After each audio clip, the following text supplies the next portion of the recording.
Chapter 226. Ji-yu tidied up the bed and saw that Han Yunxi was enjoying her meal. He did not question her further and just sat by the side to watch her eat. In the cold darkness, a man dressed in red with a devilish face appeared. He looked like a demon, noble and mysterious.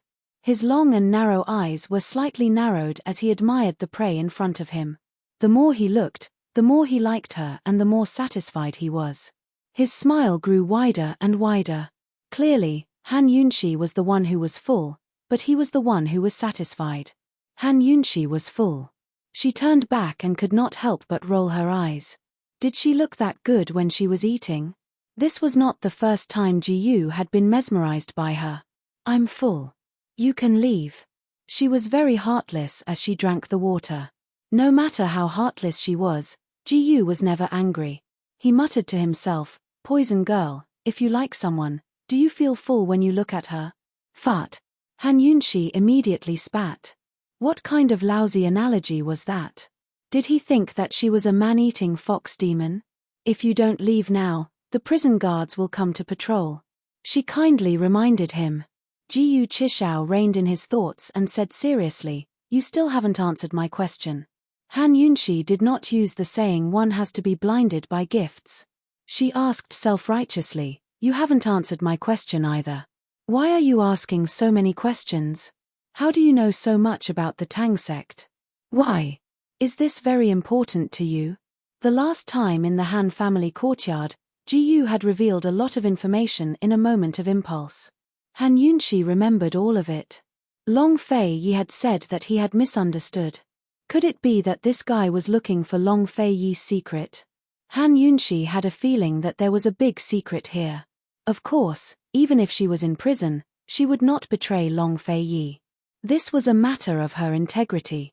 Ji-yu raised his eyebrows and glanced at her. He leaned over and smiled meaningfully. "Poison girl, if you follow me in the future, I'll tell you everything. How about that? With you?" Han Yunxi really didn't understand what this word meant. "Be my woman," Ji-yu blurted out. Han Yunxi was stunned for a moment before she chuckled. "This joke isn't funny at all." Ji-yu wanted to say more, but Han Yunxi mimicked him and smiled innocently. "If you don't leave now, I'll call for help." She was always like this when they were talking about the most important things. Ji-yu took a deep breath, but he still left immediately. It was not that he was easily frightened, but Han Yunxi really knew how to scream. He had personally experienced it several times. After leaving the cell, Ji-yu did not leave. He landed on the roof and lay down with his arms behind his head. He thought that it was not a good idea to continue asking. He had to think of a way to test this woman. But that would have to wait until she got out of the prison. Luo Zuishan had arrived at the capital tonight, so he should be making his move tomorrow morning. Who knew, just as he was thinking this, the sound of drumming could be heard from the Supreme Court's entrance not far away. Someone had come to the justice courts to sound their grievances. This was a rare occurrence, so it had to be a major case. Is there a need to be in such a rush in the middle of the night? Ji-yu muttered doubtfully to himself. He plugged his ears and went to sleep on the roof of the prison. He never expected the person to sound the drums to be none other than the medical academy director he'd found, 6th rank Grandmaster Dr. Luo Zuishan. They were both in their 60s, but unlike Director Shi's tall and domineering figure, Luo Zuishan was thin and small with a hunched back. He had a white goatee, rat eyes, and an aquiline nose. At a glance, one could tell he was a meticulous and troublesome old man. Despite his small stature, he had far more energy than a young man. He rushed to Tianning's capital city day and night without rest, his rigid and serious face showing no signs of fatigue. He didn't even stop to rest, but dragged a letter of complaint to the justice courts to beat the drums. Those who didn't know better might think he was being treated unjustly. In truth, he was here to cry out their grievances on behalf of Han Yunxi and Ji-yu Beiyu. His letter of complaint was against none other than Director Shi Yubo. The sound of drums broke through the quiet night of Tianning's capital city and woke up various figures. This person is a little interesting. Long Fei Yi rubbed his chin thoughtfully. It was rare for him to give someone such an evaluation. He'd already waited for 4 days, but never expected Luo Zuishan to show up. Actually, Luo Zuishan didn't even need to be invited. With his relationship with Shi Yubo, he'd definitely show himself as long as he knew of this matter. Jiyu Beiyu had been under Long Fei Yi's surveillance this entire time, but hadn't made any moves. Luo Zuishan had lived in a border city of northern Li for a long time and had a stubborn temperament. His movements were also very secretive, but he'd managed to get here in 4 short days. Who told him about this? This person not only had to be familiar with the Crown Prince's misdiagnosis, but also the Medical Academy's directors. Most people wouldn't be able to contact Luo Zuishan in such a short time even if they knew about the bad blood between him and Shi Yubo. After all, even Long Fei Yi didn't have such confidence. It has to be Director Luo's acquaintance. I'll ask Wang Gong about it. Tang Li was very proactive. It had to be said that his understanding of Han Yunxi had deepened over the past 4 days when she hadn't exposed Mama Su. Long Fei Yi's eyes couldn't be wrong. Even if her origins were a little unclear, she was generally reliable. Long Fei Yi nodded, and Tang Li happily left. In his opinion, the crisis had basically been resolved with Luo Zuishan's arrival, but who knew that things were far from as simple as he'd imagined. The Supreme Court accepted Luo Zuishan's complaint that very night, but they didn't immediately start the trial. Luo Zuishan had to wait for news. Since ancient times, dealing with the government required procedures, and there was room for manipulation in the procedures. There was a university that asked about it. Luo Zuishan went to the Supreme Court the next day, but unfortunately, he was still dismissed with a case has been accepted and is going through the process. In the palace, Director Shi was seizing the time to treat the Crown Prince, Long Tianmo. Although Director Shi had a card up his sleeve, if he could cure the Crown Prince and then face Luo Zuishan, it would save him a lot of trouble. He wasn't afraid of the Medical Academy's elders' investigation. On the contrary, he was afraid of Luo Zuishan. Luo Zuishan was the best at nitpicking and pestering. If there was even the slightest dispute over the details, there would be no possibility of the case ending. Thus, he had to wake up the Crown Prince before the trial began and destroy all evidence. Then there wouldn't even be an egg left, and Luo Zuishan wouldn't be able to nitpick. It's not easy to find Luo Zuishan, is it? Who has the skills? Emperor Tianhui was surprised as well.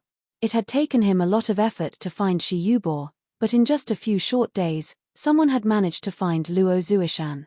At the very least, this person had some connections with the Medical Academy. Emperor Tianhui's first suspect was Long Fei Yi, followed by the Han clan, who had connections with the Medical Academy and knew of the Crown Prince's misdiagnosis. Han Konggan used to be a director of the Medical Academy, so the Han clan naturally had connections to the Medical Academy. But Han Konggan had already been removed from the list, so the possibility wasn't high. As for Long Fei Yi, although he'd never heard of him having connections with the Medical Academy, Emperor Tianhui felt that he was the only one with such skills in the capital. This fellow had abandoned the rook to save the king. Could it be? On the 6th day, Emperor Tianhui came to his senses, but it was already too late. After Luo Zuishan was dismissed by a minor official from the justice courts a second time, his irritable temper flared up. He actually took out the command token from the Medical Academy and questioned Shi Yubo's diagnosis in the name of the Council of Elders. No matter whether the patient was the son of heaven or the Crown Prince, he demanded that Shi Yubo bring along the patient and all relevant information and personnel to the Medical Academy for a public consultation. Shi Yubo was so stunned by the news that it took him a while to recover. A command token from the Council of Elders? How is that possible? He couldn't believe it. Luo Zuishan's appearance in such a short time was already surprising enough, but he'd even brought a command token with him. The command token was the symbol of the Council of Elders. How did Luo Zuishan get his hands on it?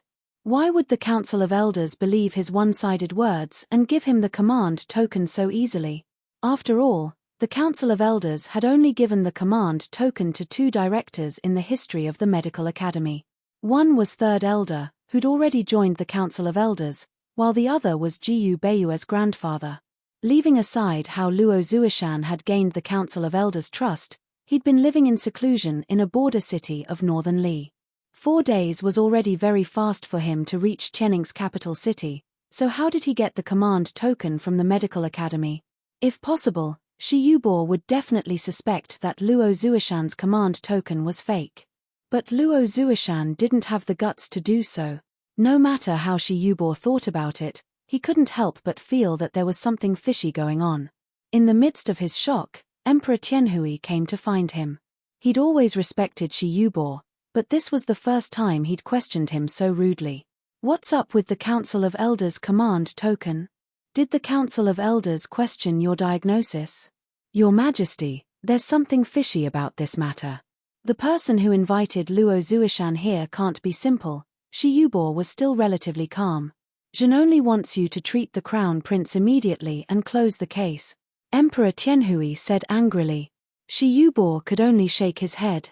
Your Majesty, we agreed on 10 days. Emperor Tianhui's eyes flashed with shrewd light before he said coldly, then Zhen will protect you for another 4 days. But in the end, Shi Yubo tactfully refused. Your Majesty, you know what the Council of Elders command token is. According to Tianning's laws, Luo Zuishan couldn't do anything to Shi Yubo, but the rules of the medical academy meant that Shi Yubo had no choice but to comply. Even a 6th-rank primogenitor doctor like him didn't dare to disobey or neglect an Council of Elders command token. Now that Luo Zuishan had brought out the command token, Shi Yubo had no choice but to comply despite his unwillingness. He brought the patient, all relevant information, and personnel with him to the medical academy.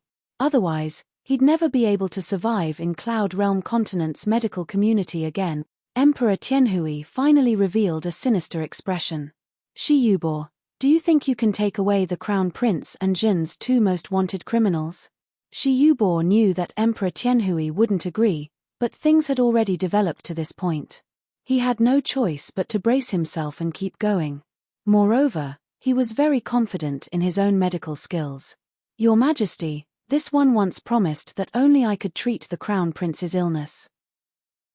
Even the Council of Elders wouldn't dare to question me.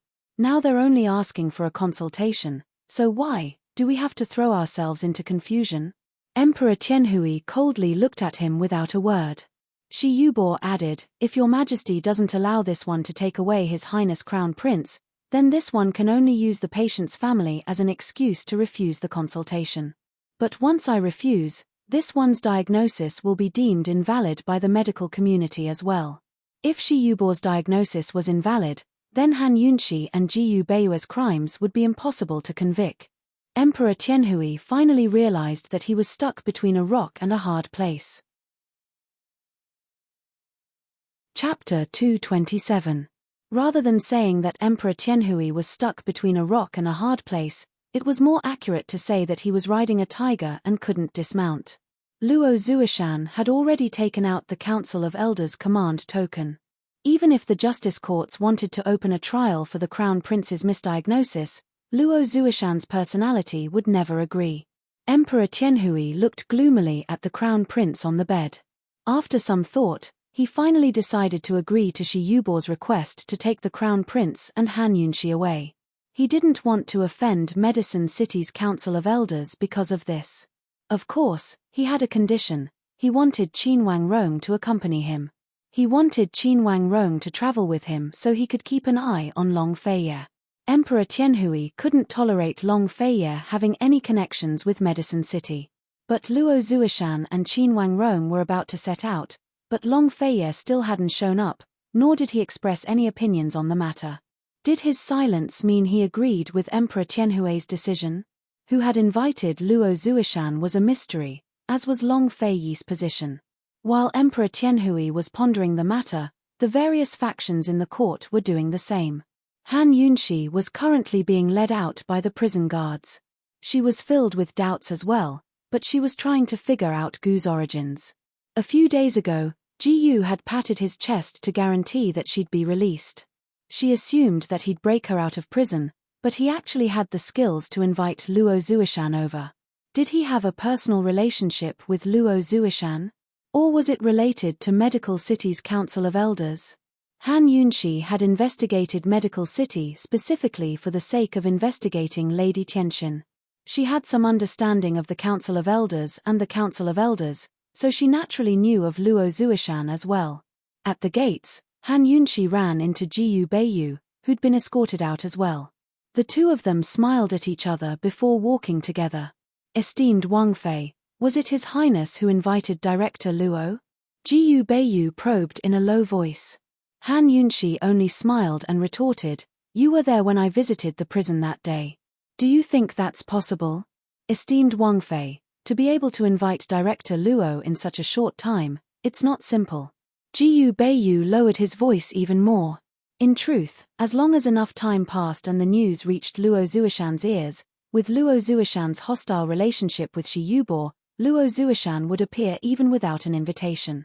However, the news couldn't have spread so quickly in such a short period of time. Therefore, there were only two possibilities for Luo Zuishan to appear. One was that someone had found Luo Zuishan through the Council of Elders, and the other was that someone had a personal relationship with Luo Zuishan and had directly found him. Han Yunxi hesitated for a moment and didn't say anything. She just shrugged and said, "I find it strange too." Jiyu Chishao was a man who feared neither heaven nor earth. He'd never told her to keep a secret, but she still kept an eye out for him. As soon as they left the Supreme Court, they saw two groups of people. On one side was Luo Zuishan, and on the other was Qin Wangrong and Shi Yubo. Luo Zuishan drove a large carriage himself, and the medicine boy drove another. On Qin Wangrong's side, there was a large carriage and two prison carriages. As soon as he saw Han Yunxi and Jiyu Beiyu come out, Qin Wangrong arrogantly ordered, "Come, take them to the prison carriages." Jiyu Beiyu was very calm, but Han Yunxi didn't obey. She had always yearned to go to Medical City.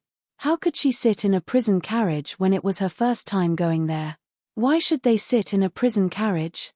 Whether they were guilty or not was still undetermined. Han Yunxi was about to speak when an arrogant voice suddenly sounded, "Wait." Following the voice, she saw that the one who spoke was Luo Zuishan. His chin was raised high, and his goatee was sticking up as he spoke. He looked at everyone with disdain. He was so old, but he was even more arrogant than a young person. "Director Luo, is there anything else?" Qin Wangrong was still very polite.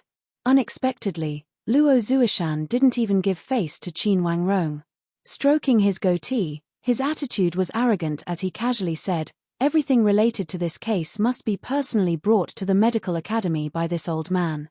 Crown Prince, Qin Wangfei, Imperial Physician Jiyu. Before he could finish, Qin Wangrong couldn't take it anymore and said angrily, "That doesn't make sense."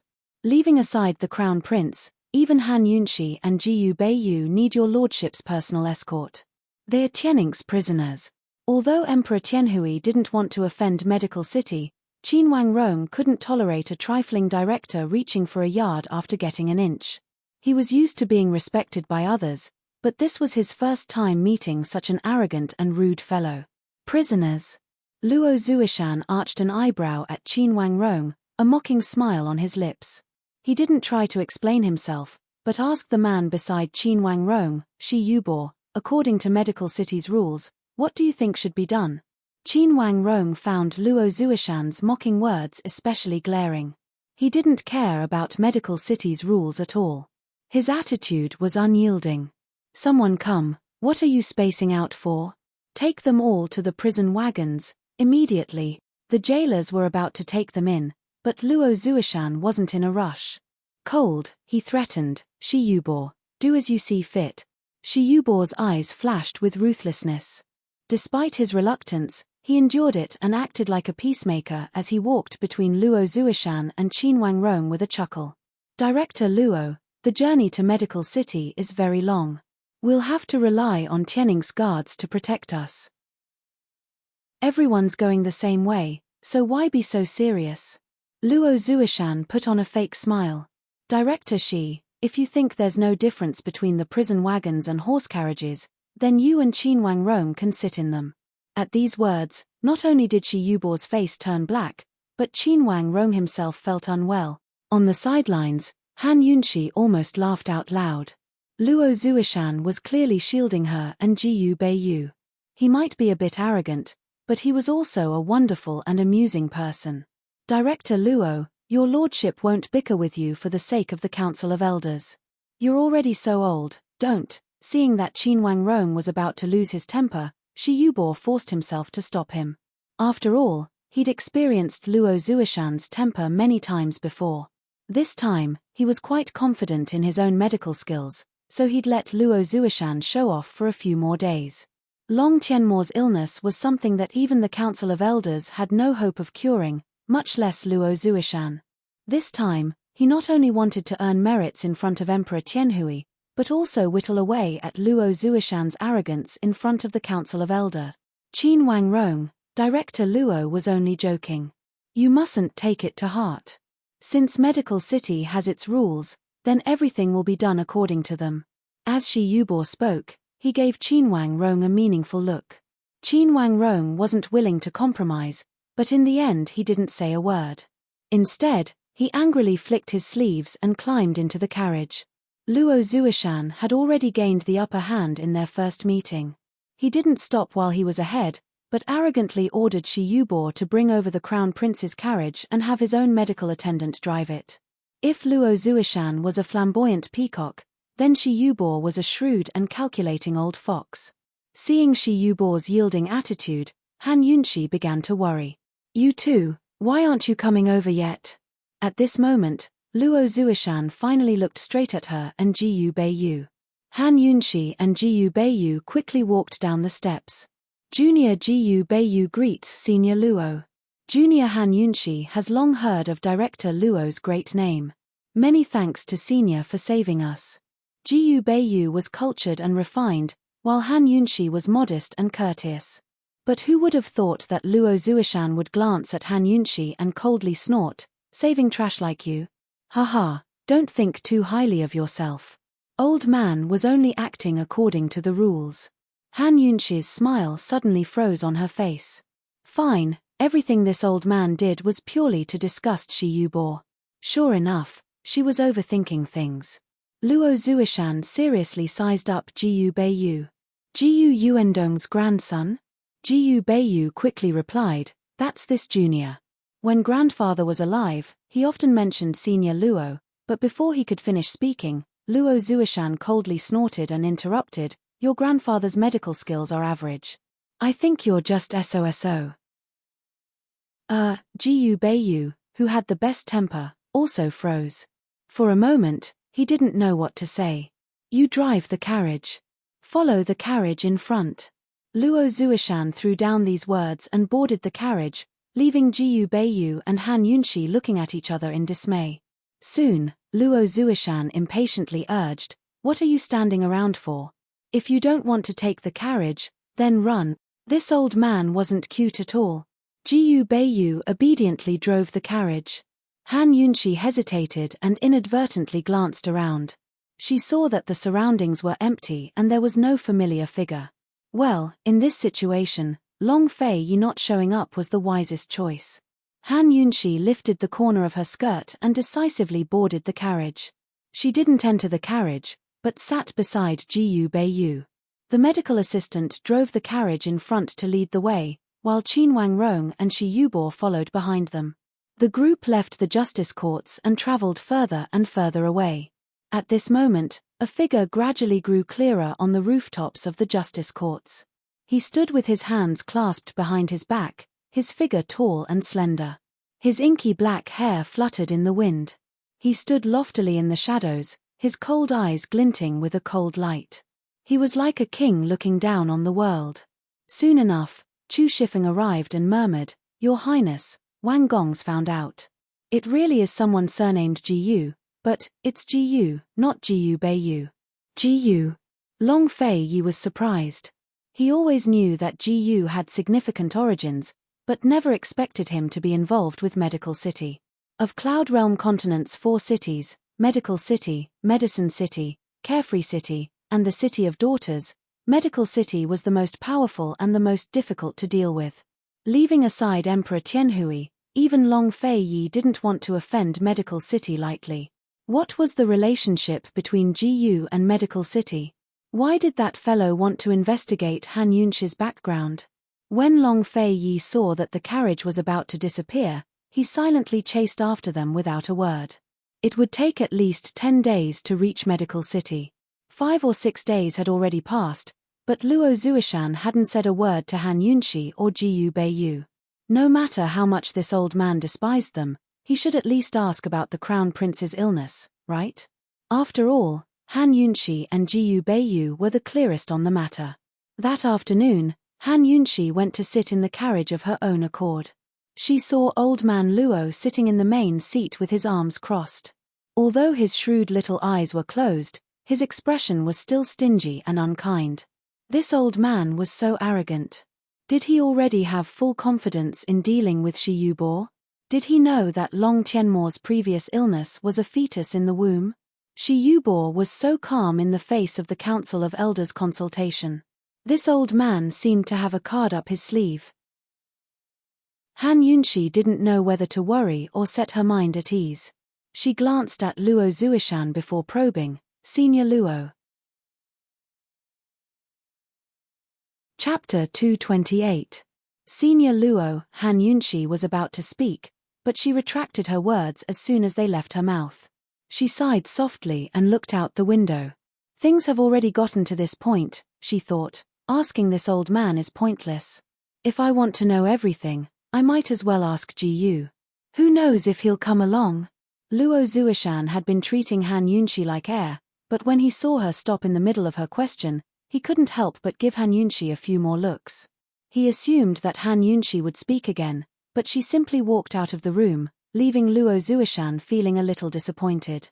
After some hesitation, he opened his mouth of his own accord and said in a low voice, "Lass, if you had something to say, you might as well have said it directly." Hearing this, both Han Yunshi and Jiyu Beiyu gave a start. Even the arrogant old man had times when he took the initiative. Han Yunshi gave Jiyu Beiyu a secret grin before diving into the carriage. She got straight to the point and said, "Regarding the Crown Prince's illness, this junior has a few things I don't understand and would like to ask senior for guidance." Unexpectedly, Luo Zuishan refused without a second thought. Before the consultation, old man won't discuss his illness with anyone, including you too. Han Yunshi couldn't help but want to roll her eyes. We're in the same boat now, all right? Would I tell Shi Yubo about this? Senior Luo, this junior won't ask anything. I just want to confirm one thing, whether my previous diagnosis was right or wrong, Han Yunshi said seriously.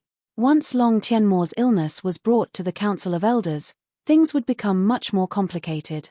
Not only would it become a contest between her and Emperor Tianhui, but the various factions of the Medical Academy's Council of Elders as well.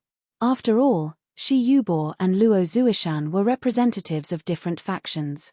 At this point, Han Yunshi didn't want to cause any more trouble for herself. She just wanted to prove that she didn't misdiagnose. She didn't care about anything else. Luo Zuishan didn't answer immediately. Instead, he looked meaningfully at Han Yunshi before lowering his voice. Old man can give you a clear answer, but you have to answer old man's question first. Senior, please speak, Han Yunshi said without hesitation. But unexpectedly, Luo Zuishan's question was completely unexpected. He said, Han Yunshi, what's your relationship with Jiyu? It really was Jiyu who had invited Luo Zuishan. What's your relationship with Jiyu? Han Yunshi blurted out. Who would have thought that at this moment, the carriage would suddenly come to a stop? Then, the horses raised their front hooves, and the cries of the horses soared into the sky. Be careful, there's an assassin, Jiyu Beiyu shouted as he tried to control the carriage. Han Yunshi wanted to come out and take a look, but it was too late. She followed Luo Zuishan and was tossed around in the carriage, completely out of control. Only the heavens knew how violently the carriage was jolting. Soon, the sounds of close combat could be heard from outside. The commotion was huge, and it seemed to be getting more and more intense. Qin Wangrong had brought many guards with him, so it was clear that there were also many assassins. Who were these assassins coming for? Almost everyone's first reaction was Han Yunshi. Who told her to be kidnapped so many times? Thus, most of the guards rushed towards her. But who would have thought that the assassins were actually coming for Crown Prince Long Tianmo? In the chaos, the The medicine boy was thrown off the carriage. Two black-clothed assassins flew up and actually drove the carriage away. At this moment, everyone finally understood. All guards, protect His Highness the Crown Prince, Qin Wangrong shouted as he raised his sword and pushed aside the guards by his side to be the first to rush over. Unfortunately, there were too many black-robed assassins. Qin Wangrong was outnumbered and held back by a few of them. All he could do was watch as Long Tianmo's carriage drove further and further away. As soon as the carriage was far away, the black-robed assassins began to retreat. How could Qin Wangrong be willing to give up? He cut off the carriage's reins and urged his horse to give chase. Seeing this, none of the guards dared to delay and followed closely behind. Soon enough, the scene was empty except for Han Yunxi's group. Luo Zuishan stroked his beard. Although he didn't say a word, his rapid movements betrayed his inner thoughts. It'd be best if Qin Wangrong could get the crown prince back. Otherwise, Emperor Tianhui had every reason to go to Medical City and demand the crown prince back. He was the one who'd started this, so he'd be in the most trouble then. Damn it, just where did these assassins come from? Why did they kidnap Tianning's crown prince? Qin Wangrong didn't return for a long time. Even Shi Yubo's patience ran out. Coldly, he looked at Han Yunxi and Jiyu Beiyu and said in a strange tone, it's simply a conspiracy. Han Yunxi and Jiyu Beiyu would be the ones to benefit the most from Long Tianmo's kidnapping and death. In other words, it was very possible that Han Yunxi and the rest had directed and acted out the kidnapping. Han Yunxi and Jiyu Beiyu naturally understood Shi Yubo's meaning, but they were too lazy to pay him any attention. Luo Zuishan only laughed coldly and ridiculed, "Are Tianning's guards all good-for-nothings? They can't even protect a single carriage?" In other words, Shi Yubo was afraid of the Council of Elders consultation and losing. It was very possible that Qin Wangrong and Shi Yubo had directed and acted out the kidnapping. Shi Yubo was enraged. He was full of self-confidence and couldn't wait for the consultation to kick Luo Zuishan under his feet. Luo Zuishan snorted.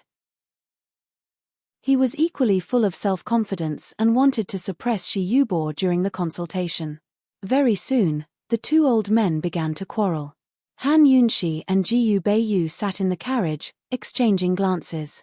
Besides waiting for news from Qin Wangrong, they didn't know what to do for now.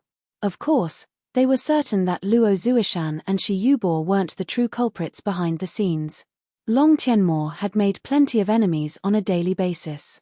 Add that to the fact that he was the crown prince, and there were plenty of people in Tianning's court who wanted his life. Kidnapping the crown prince at a time like this is a bit interesting, Jiyu Beiyu chuckled in a low voice. Han Yunxi was still trying to figure it out when a group of black-robed assassins suddenly appeared from all directions and surrounded them. Luo Zuishan and Shi Yubo immediately stopped arguing and stared at each other in disbelief. How could there be more assassins? Who were they targeting this time?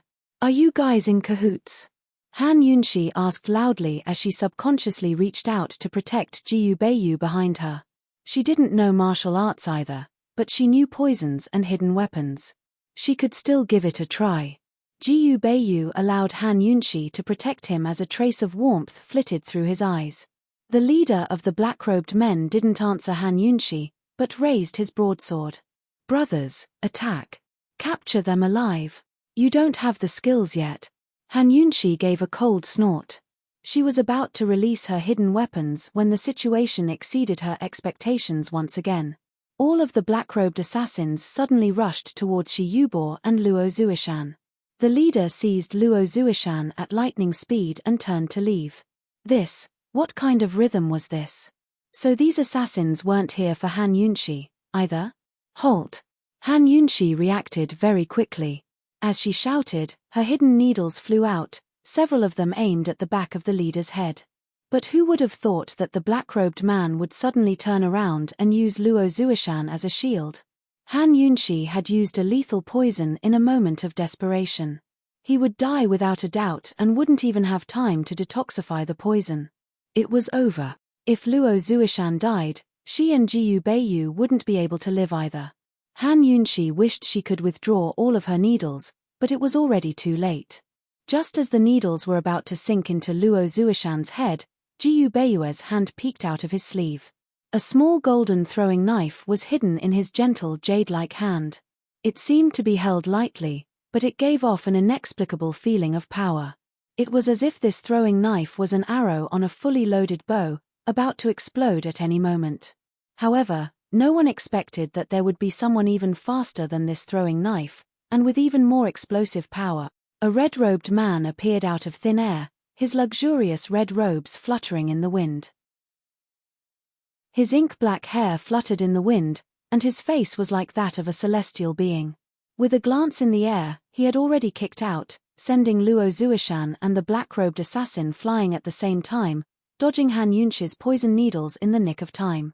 The black-robed assassin wasn't someone easy to deal with. Even after falling to the ground, he didn't let go of Luo Zuishan. As soon as he landed, he grabbed Luo Zuishan and turned to flee without hesitation. At the same time, the other black-robed assassins surrounded the red-robed man. At this time, Han Yunxi came to her senses and immediately used her poison needles to help. Pear blossom teardrop rain burst out like a rain of needles, drowning the black-robed assassins and helping the red-robed man out of his predicament. The red-robed man immediately chased after Luo Zuishan and the others, but he didn't forget to glance back and smile at Han Yunxi. This smile made his long and narrow eyes narrow. Although he was wearing a mask, he was still devastatingly beautiful. A red-robed Evildor with a warm smile.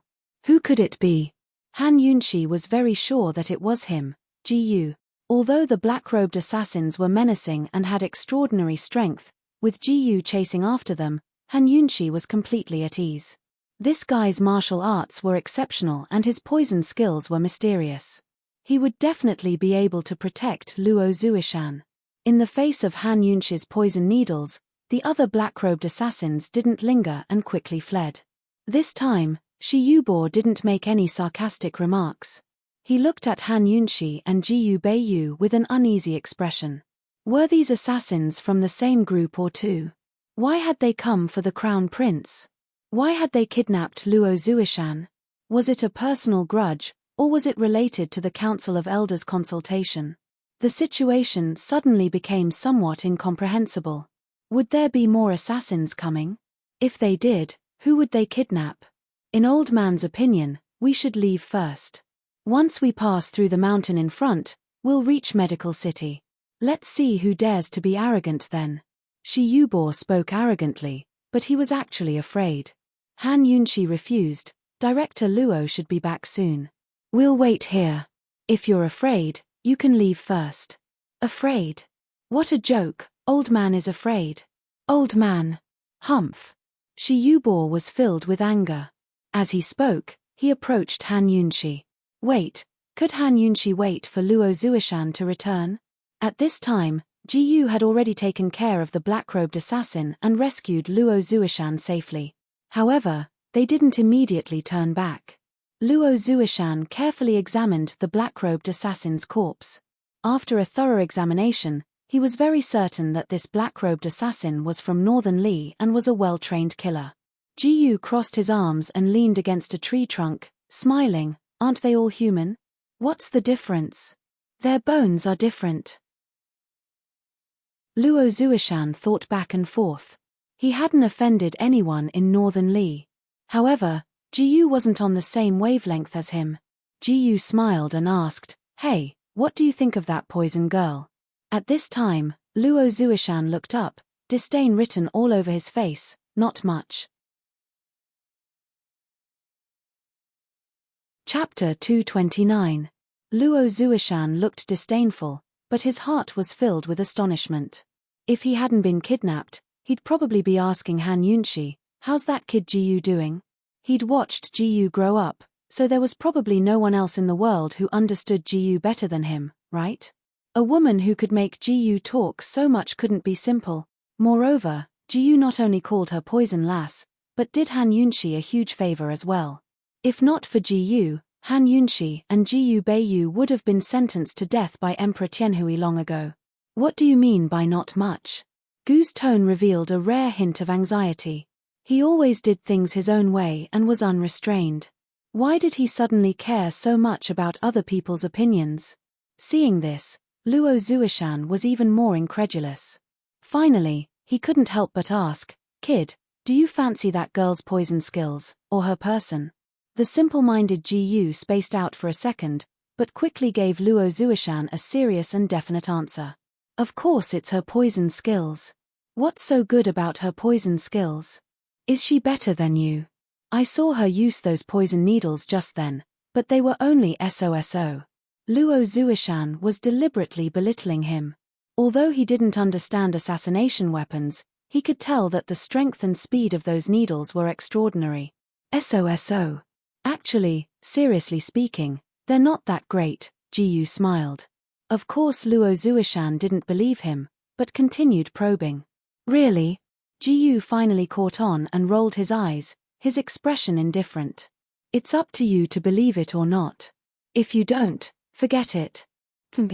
Luo Zuishan grew angry. He narrowed his eyes and drew closer to Ji. Stinking brat, you used old man's position as director to apply for an elder's command decree from the Council of Elders for the sake of a mere poison-using girl. Do you think that's fun? What do you see in that girl?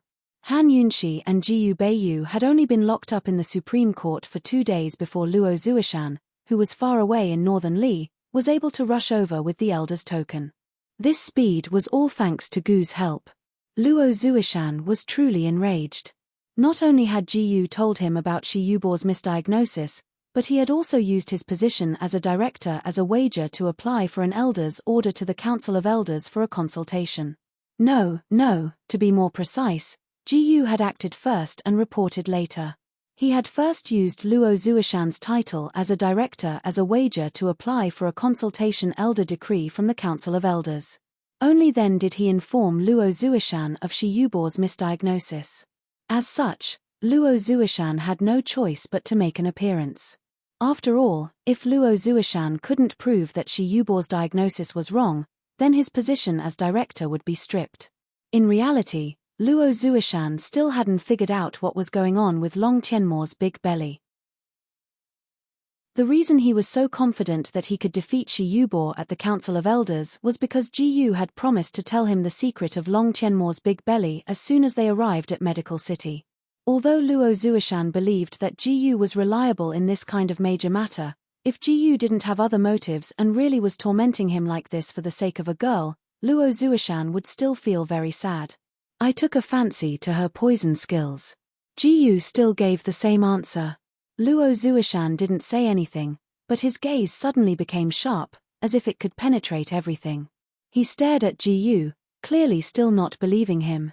Helpless, the more he stared, the more brilliant Gu's smile became. Hihi, I also took a fancy to her in passing. Picking out the person he liked, how could this kind of thing be done conveniently? As he spoke, he lazily straightened his body from the tree trunk and walked back the way he came. Han Yunxi would probably be waiting for him to rescue Luo Zuishan and bring him back. He helped that girl again. Why did he like helping her so much? Luo Zuishan looked at his back, thinking back and forth, repeatedly pondering over his words. Suddenly, he came to a realization and asked in surprise, "Boy, she can't be the person you've been looking for all this time, right?" Jiyu had always been looking for a person, a woman. In the whole world, only Luo Zuishan knew. Gu's footsteps paused for a moment, but he quickly recovered his original speed. What answered Luo Zuishan was a flirtatious and silent back. Jiyu seemed to be walking casually, but he was actually taking small steps in the air and moving very quickly. By the time Luo Zuishan caught up, they had already returned to the place where the caravan had stopped. Everything in front of him left Luo Zuishan, who was originally anxious to ask questions, dumbstruck, and Gu's expression instantly changed. How could this be? Han Yunxi and Shi Yubo's carriages had all flipped over, and it was a chaotic scene from a fierce battle. Shi Yubo and Jiyu Beiyu were both injured and had fallen to the side, but Han Yunxi had disappeared. Where's Han Yunxi? Jiyu angrily said, grabbing Jiyu Beiyu's collar. After you guys left, another group of assassins showed up. These 3 groups should be from the same group.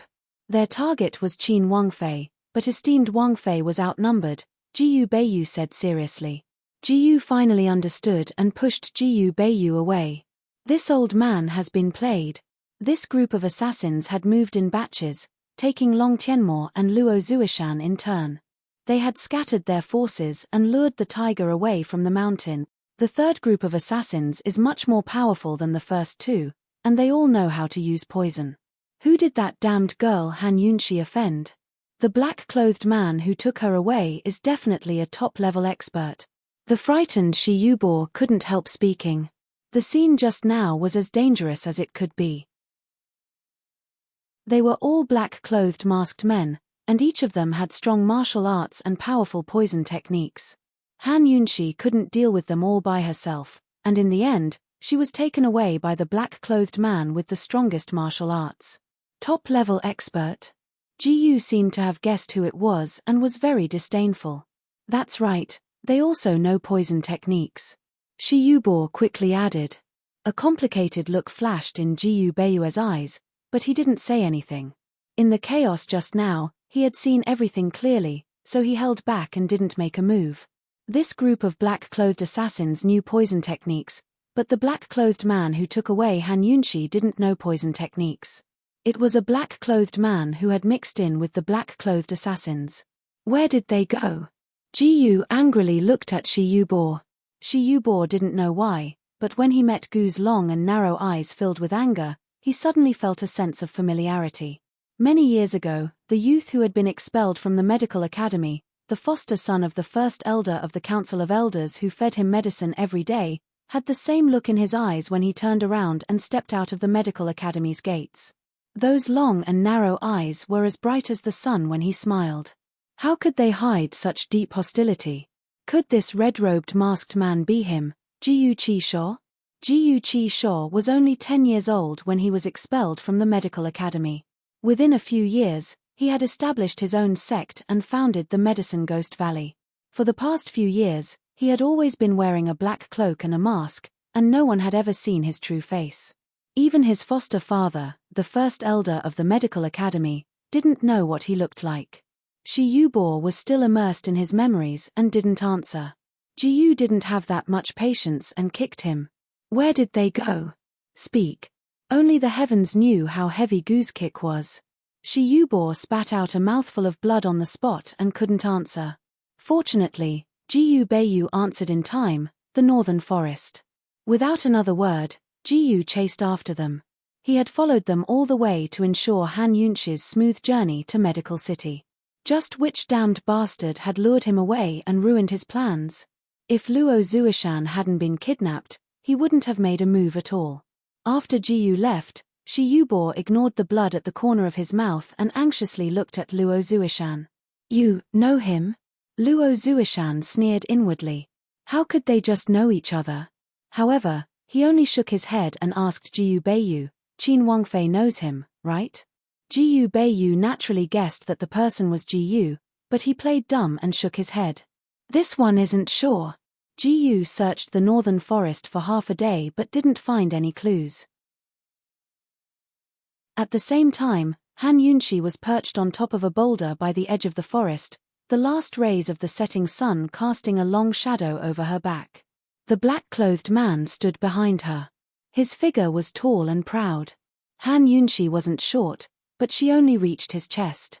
He was masked and dressed in black, his entire body exuding a mysterious and unfathomable aura. In the fading afterglow of the setting sun, he was like a god of the night descending to the mortal world. He had kidnapped Han Yunxi and had been silent the entire way here. They had just settled down. He was speechless. Han Yunxi was speechless. Her back was to him, and she didn't dare to turn around for a long time. In the beginning, when faced with so many black-clothed men who knew poison, Han Yunxi knew that they were the sang-froid Prince Zheng Yixie's men. However, when this black-clothed man suddenly appeared and kidnapped her, she began to doubt her own judgment. This guy wasn't Zheng Yixie. He had mixed in with Zheng Yixie's men and secretly took her away. Who was this guy? What was his goal in kidnapping her? Why hadn't he spoken yet? After hesitating for a long time, Han Yunxi was the first to speak. Those three groups of assassins are in cahoots. You're not. You're so sure? The black-clothed man asked indifferently. Zhang Yixie first kidnapped Long Tianmo, then kidnapped Luo Zuishan. He's just trying to lure. Han Yunxi said, but hesitated. Zhang Yixie's kidnapping method couldn't be to lure out Long Feiyi, who was hiding nearby, and lure Long Feiyi away from the mountain. Besides Long Feiyi, who else could make Zhang Yixie go to such lengths? Long Tianmo was kidnapped. Long Feiyi didn't have to show up, but Luo Zuishan was kidnapped. If Long Feiyi was here, he would definitely show up to save him. Who knew that Long Feiyi wasn't here, but Jiyu would appear. After confirming that Long Feiyi wasn't here, it would be easy for Zhang Yixie to kidnap her or even kill her. After suffering such a big loss last time, Zhang Yixie, who had always wanted to rope her in, probably already had the intention to kill her. He must have been waiting for an opportunity to make his move. Had Long Feiyi ever considered this point for her? Han Yunxi realized that her mind had wandered. She took a deep breath. Han Yunxi smiled and didn't continue speaking. Instead, she turned around with a calm expression. Let's not talk nonsense and get straight to the point. What's your goal? Who knew that the black-clothed masked man would actually laugh softly? Who was he? Chapter 230. A smile could always close the distance between them. But even when the person in front of her smiled, he gave off an unapproachable feeling of loneliness and coldness. Han Yunxi mused that some people were just like that. They were born cold and arrogant, forming a world of their own that made them unapproachable. Even if you were standing right in front of them, you'd still feel like they were far away on the horizon. You'd never be able to enter their world. Just like Long Feiyi. That's right, right now she was experiencing the same feeling as standing in front of Long Feiyi. For a moment, Han Yunxi was almost certain that this black-robed man was Long Feiyi, but she quickly rejected the idea. Tianning's court was in turmoil, Ma Su's matter had been exposed, and Qin Wangrong had appeared. The situation wasn't looking good, and Long Feiyi had already abandoned her to avoid arousing suspicion. How could he possibly come to her rescue? If he wanted to save her, he would have done so long ago. Why wait until now? That fellow never liked to drag things out. Even though there was still a trace of disappointment in her heart, Han Yunxi proudly ignored it. She raised her chin and asked cold, "What are you laughing at?" The black-robed man seemed to want to tear off his mask, but his hand twitched before he gave up. He didn't answer Han Yunxi, but said mildly, "Let's go. I'll send you to Medical City." Now Han Yunxi was bewildered. "Just who are you? Why are you taking me to Medical City?" The black-robed man didn't seem to like talking much. His slender finger lightly pressed against his lips, indicating that Han Yunxi didn't need to ask any more questions. He reached out with his other hand, intending to take her hand. Han Yunxi reflexively retreated, her face full of vigilance. The pear-blossom teardrop rain hidden in her sleeve immediately readied for action.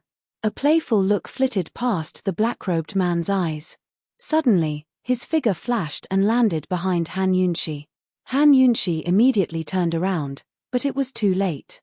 The black-robed man had firmly grasped her hand with the pear-blossom teardrop rain, preventing her from using her concealed weapon. This was her Achilles' heel. "Let go!" Han Yunxi shouted angrily. Her other elbow immediately stabbed backward. The poison needle hidden in her elbow protruded out.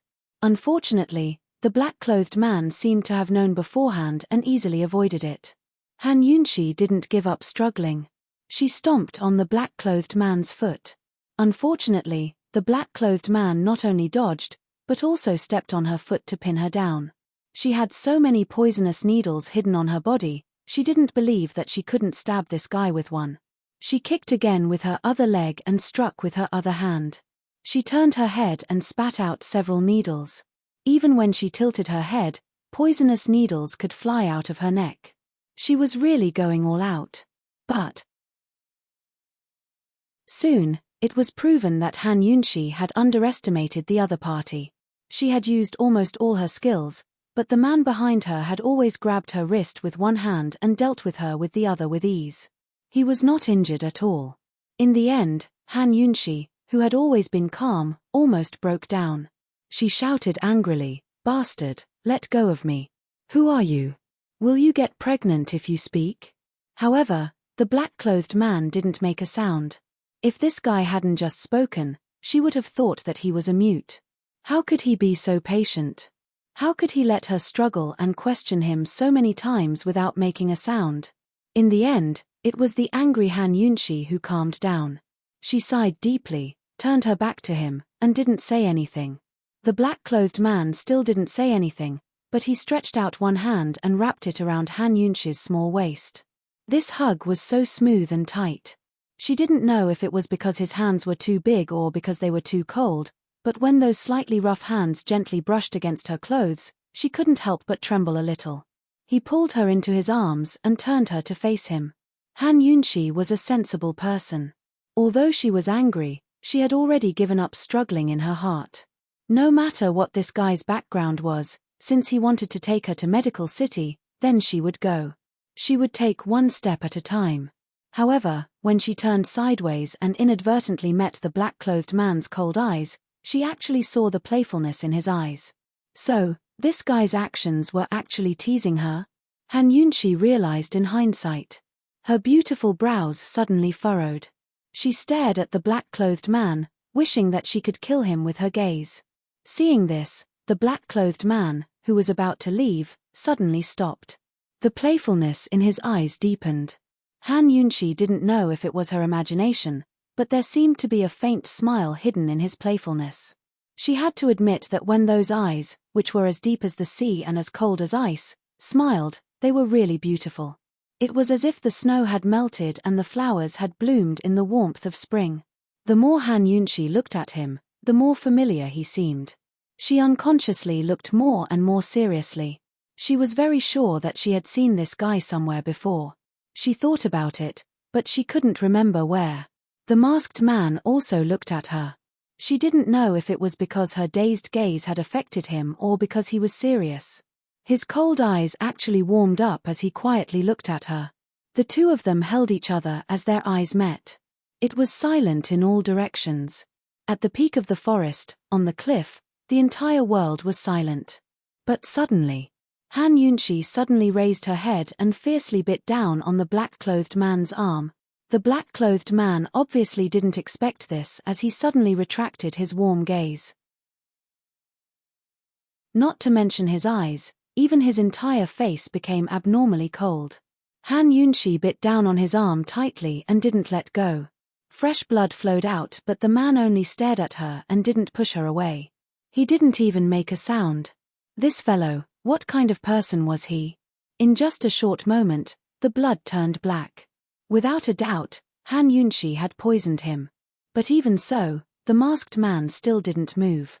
He withdrew his gaze and silently watched as the black blood flowed out from Han Yunshi's mouth.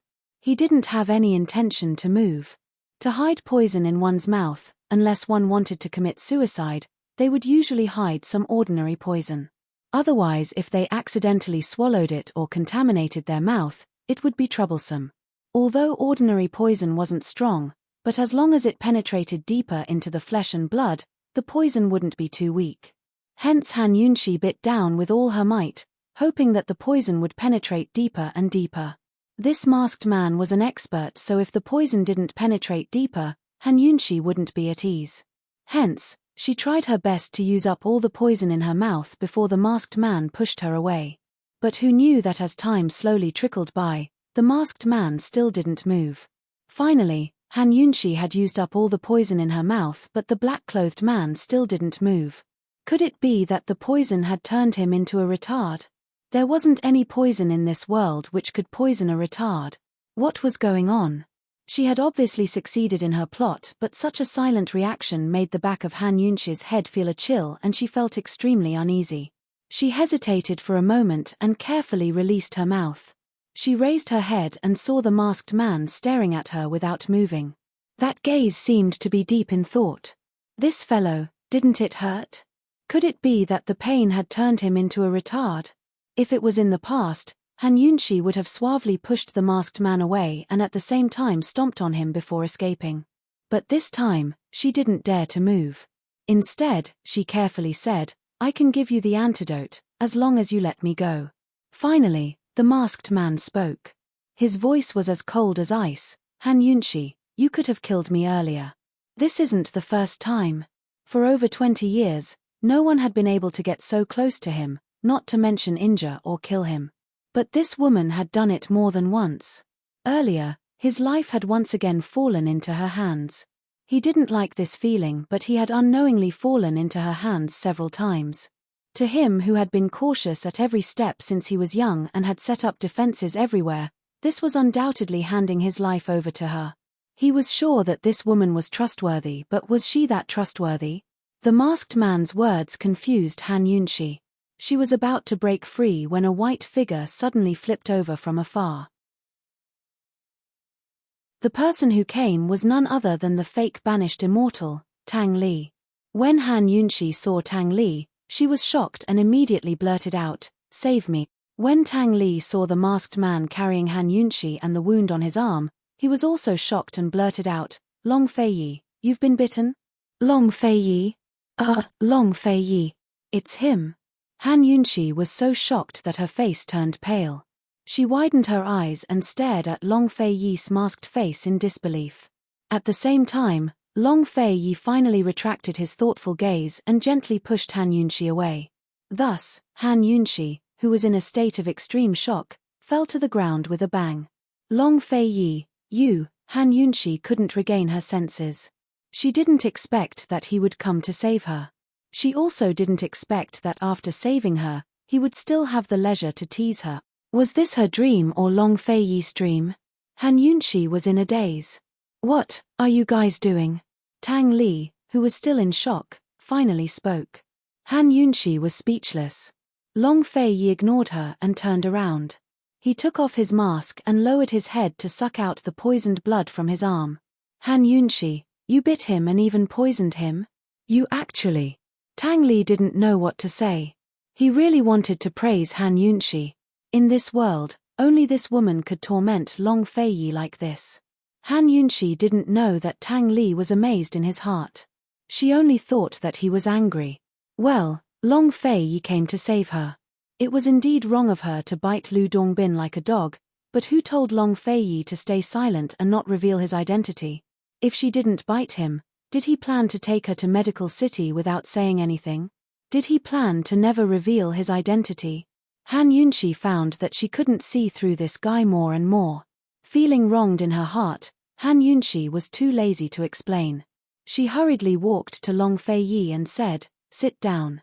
I'll use acupuncture to detoxify you. There's too much poison. I can't suck it all out." Long Fei Yi didn't say anything, but when faced with Han Yunshi's direct gaze, his eyes were somewhat evasive. He sat down obediently. At this time, Han Yunshi tactfully didn't ask or say anything. She silently used acupuncture to detoxify him. However, the damn Tang Li didn't know how to save trouble. He watched from the side and couldn't help but ask, "Long Fei Yi, you just took off your mask. Were you playing with her? Playing with a woman? How could Long Fei Yi do such a thing?"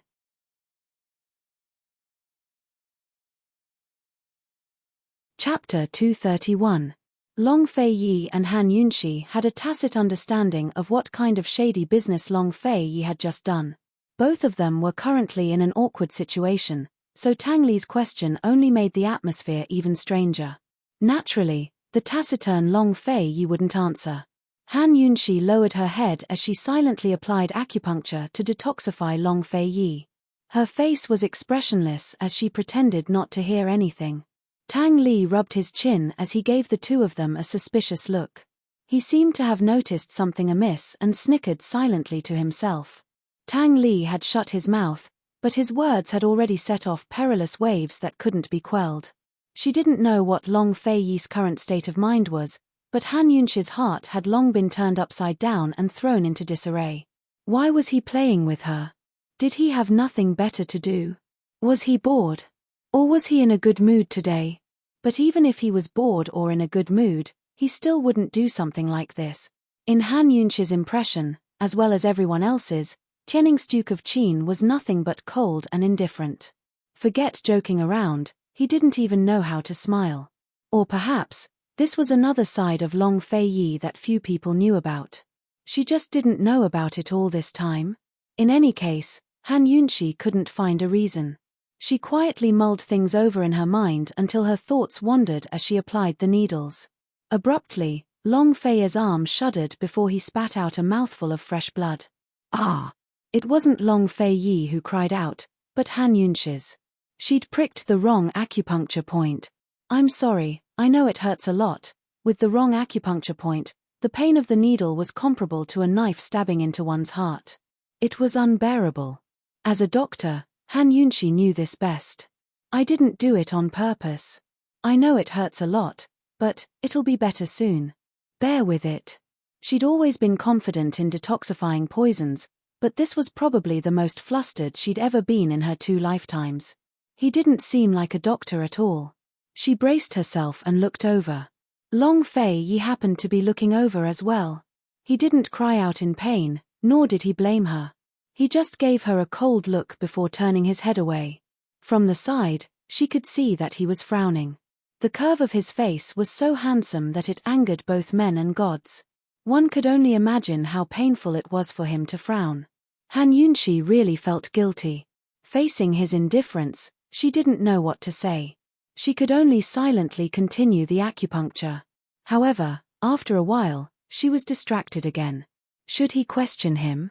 Long Fei Yi, is it fun to play with me like this? Long Fei Yi, you deserve to be bitten. Long Fei Yi, you're already an adult. Aren't you bored? Long Fei Yi, you have to apologize. Otherwise, I won't detoxify you. All kinds of self-righteous questions kept echoing in her mind. If it was any other time, even if she was facing him, she would still dare to question him. However, it was so awkward this time. When she thought of how Long Fei Yi had flirted with her just now, she didn't dare to ask. She even didn't dare to look him in the eye. Han Yunxi was so confused. In this confusion, Han Yunxi made a mistake again. She pricked the wrong acupoint again. This time, blood didn't spurt out. Instead, all the black blood stopped flowing. Han Yunxi actually didn't realize it until Tang Li reminded her. Has the poisoned blood been expelled so quickly? Ah! Han Yunxi looked up. Without waiting for Tang Li to answer, she immediately looked down at Long Fei Yi's wound. Only then did she realize that she was ridiculously wrong. Damn it! She despised herself in her heart but didn't dare to talk nonsense. She buried her head and hurriedly changed the needles. Long Fei Yi didn't move, but his cold and handsome face was much paler. After a while, Han Yunxi finally managed to expel all the poison from Long Fei Yi's arm. She applied medicine and carefully bandaged the wound. Tang Li came over at this time. He rubbed his chin and glanced at Long Fei Yi's wound. He said slowly, Long Fei Yi, this is your first time being bitten by a woman, right? At this point, neither of them responded. Tang Li continued casually, you let her bite you on purpose, right? As soon as he said that, Han Yunxi suddenly tightened her grip on the bandage.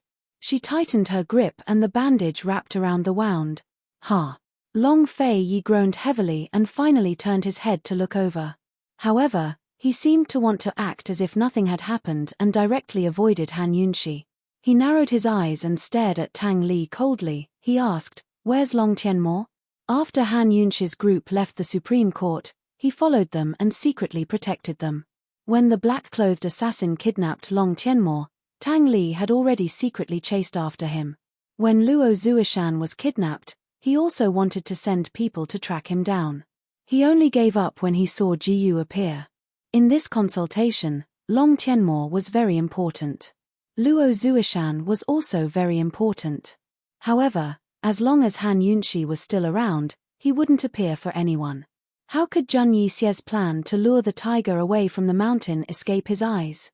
When Long Fei Yi asked this, Tang Li remembered that he had rushed over for an urgent matter. He was taken away by Zhang Yixie. His mother's poison skills are too powerful. I can't beat him, Tang Li quickly replied. He went to look for Long Tianmo. Long Fei Yi was a little surprised. Zhang Yixie used the plan to lure the tiger away from the mountain, and Long Fei Yi beat him at his own game. As long as Zhang Yixie didn't personally appear, It would be easy for Tang Li to deal with the black-clothed assassins and rescue Long Tianmo.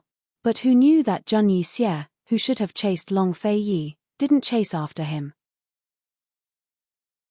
Instead, he turned around to protect Long Tianmo. It had to be admitted that if Long Tianmo fell into Zheng Yixie's hands, there would be a lot of trouble. This prince underestimated him. Long Feiyi was a step behind. This made Long Feiyi very unhappy. This guy's background is mysterious. I investigated for a long time in northern Li, but I couldn't find anything about him. Tang Li said seriously. Han Yunxi listened silently on the side. She had a rough idea of what was going on. Just as she was about to ask, a black-clothed guard rushed over and reported in a panic, "Your Highness, Zheng Yixie sent someone to pass on a message." He said, although the black-clothed guard was anxious, he stuttered and didn't dare to continue speaking. "Is he seeking death? Hurry up and speak." Tang Li was anxious. The black-clothed guard glanced at Han Yunxi before continuing. "Zheng Yixie sent someone to pass on a message. He wants your highness to exchange esteemed Wang Fei for his highness the crown prince." At this, Long Feiyi suddenly looked straight at the black-clothed guard. His piercing gaze made the guard shiver uncontrollably, as if he'd committed some heinous crime. Han Yunxi wasn't surprised. Zheng Yixie had kidnapped so many people for her sake. The medical academy's consultation had nothing to do with him at all. If she was exchanged for Long Tianmo, the medical academy's consultation could still continue. Luo Zuishan could prove that she and Jiyu Beiyu weren't guilty, so the Duke of Qin's estate wouldn't be implicated, right? Moreover, if news of this reached Emperor Tianhui's ears, Long Feiyi would be able to cut ties with her and express goodwill towards the emperor. It wasn't that Han Yunxi was looking down on Long Feiyi, but that a wise man submits to circumstances. A man who tries to be brave isn't a hero. After all, Tianning was still Emperor Tianhui's world, while Long Feiyi was only a king. Han Yunxi was still trying to figure out the intricacies of the situation when Long Feiyi asked, "When and where?" 3 days from now, at noon at Shenkong Temple. "If you're late." "What?" Silence, the black-clothed guard's voice trembled. "Silence. Kill Tianning's crown prince." Tang Li's face paled a few shades as he looked at Long Feiyi. He wanted to speak, but stopped himself. Zheng Yixie was too insolent, wasn't he? With Long Feiyi's personality, he'd definitely come to save the woman instead of swapping her out. He'd protect both Han Yunxi and Long Tianmo. But this time, Zheng Yixie wouldn't have dared to say such words unless he'd made sufficient preparations. Long Feiyi wouldn't be able to gain the upper hand in this situation. In fact, it was highly possible that he'd be trapped in a tiger's den with no return. Han Yunxi understood the intricacies of the situation as well. Seeing Long Feiyi's stern profile, she spoke without hesitation. "Go ahead and swap. When the time comes, you guys can leave. I have my own ways to deal with him." But Long Feiyi's eyes immediately turned cold at her words. He said angrily, "Han Yunxi, do you think your lordship came here for nothing?" He'd gone to great lengths to save this woman, but she was going to deliver herself to his doorstep. Wouldn't everything he'd done be wasted? What kind of person did she take him for? Would he hand over the woman under his name so easily? Or did she take his act at the justice courts for real? Han Yunxi was rendered speechless by his fierce words. Sensing the change in the atmosphere, Tang Li hastened to smooth things over. "Of course you have to go. When the time comes, you two can work together to deal with Zheng Yixie. Leave the rest to me." Unexpectedly, Long Feiyi tossed him 2 words. "I'm not going." "What?" Tang Li was frightened. After all, once Long Tianmo died, there'd be no end to Emperor Tianhui's problems. Han Yunxi gave a start, wondering if she'd heard wrong. But Long Feiyi's next words left her completely stupefied. He ordered the black-robed guards, "Go tell Zheng Yixie that even if he has the skills to trade Northern Li's lands for her, your lordship won't do the exchange." He didn't need to trade for what he wanted, he'd never hand over what he had. Long Feiyi turned to leave as soon as he finished speaking, leaving Han Yunxi frozen in place. She didn't know what to do. Who could tell her if those words just now could be considered as overbearing words of love? This man had actually given her the answer to a choice between a country and a woman. But who could tell her why she still felt distant and unfamiliar as she watched his retreating form? It was as if that icy kiss from the past had meant a lot, but it also felt like nothing. Han Yunshi stood there in a daze. Long Fei Yi had already walked far away, but he still turned back to look at her cold voice. Han Yunshi, you're still not leaving? Where are we going? Han Yunshi asked without a second thought. I told you just then. Why aren't you leaving? Long Fei Yi urged impatiently. Just now. Millimeter, he'd said he'd take her to Medical City when he was teasing her. So he hadn't forgotten what happened just then. Han Yunshi was still a little confused, but she couldn't help but smile. There was no need to ask about what happened in the justice courts. No matter what, it was good that he'd come. She quickly caught up to him and walked by his side. Soon enough, Long Fei Yi took her into his arms and flew into the air towards Medical City. 3 days later, Zhang Yixie waited for nothing at Shenkong Temple.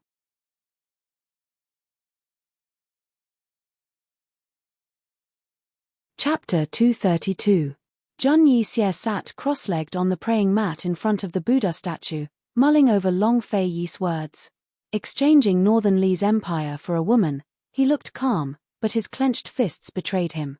He might be mad, but Long Fei Yi was even crazier.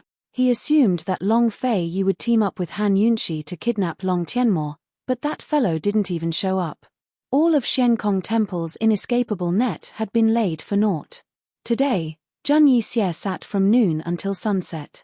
By the time the skies fell, he was certain that Long Fei Yi wouldn't show up.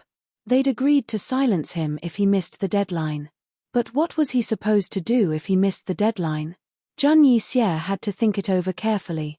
If Han Yunshi hadn't taken off his mask in Medicine City and exposed his true face to Long Fei Yi, he would have been happier if Long Fei Yi didn't show up today. He would have chopped off Long Tianmo's head without hesitation and delivered it to Emperor Tianhui so he could bite off Long Fei Yi's head. Unfortunately, his identity had already been exposed. Northern Li's Duke of Kang represented the Northern Li imperial clan, so he couldn't help but have misgivings. He had to be on guard against Long Fei Yi using his identity to make a fuss. He wasn't of imperial blood, but he was the most favored duke. Plenty of Northern Li's imperial clan members would want to find fault with him.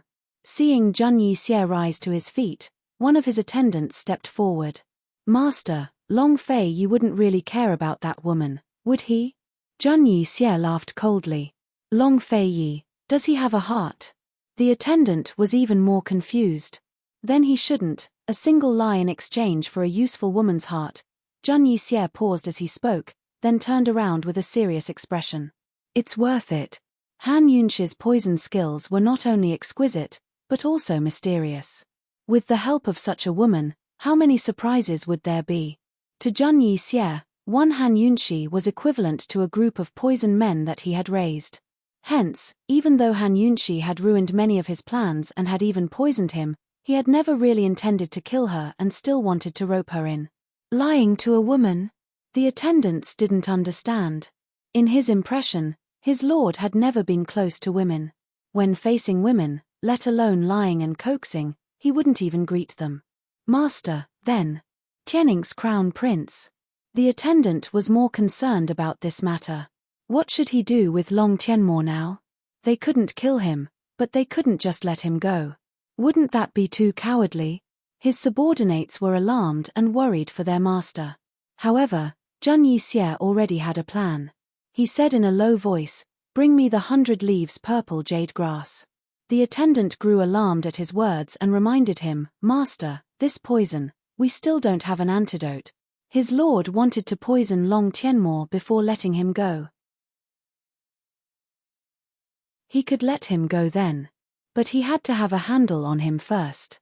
The 100 leaves purple jade grass was a poison that Zhang Yixie had named after Zhang Yixie because it was a completely new poison that had never been seen before. Zhang Yixie had been cultivating new poisons in Medicine City's medicine forest. Although Han Yunshi had interrupted his work, he still had some ingredients on hand.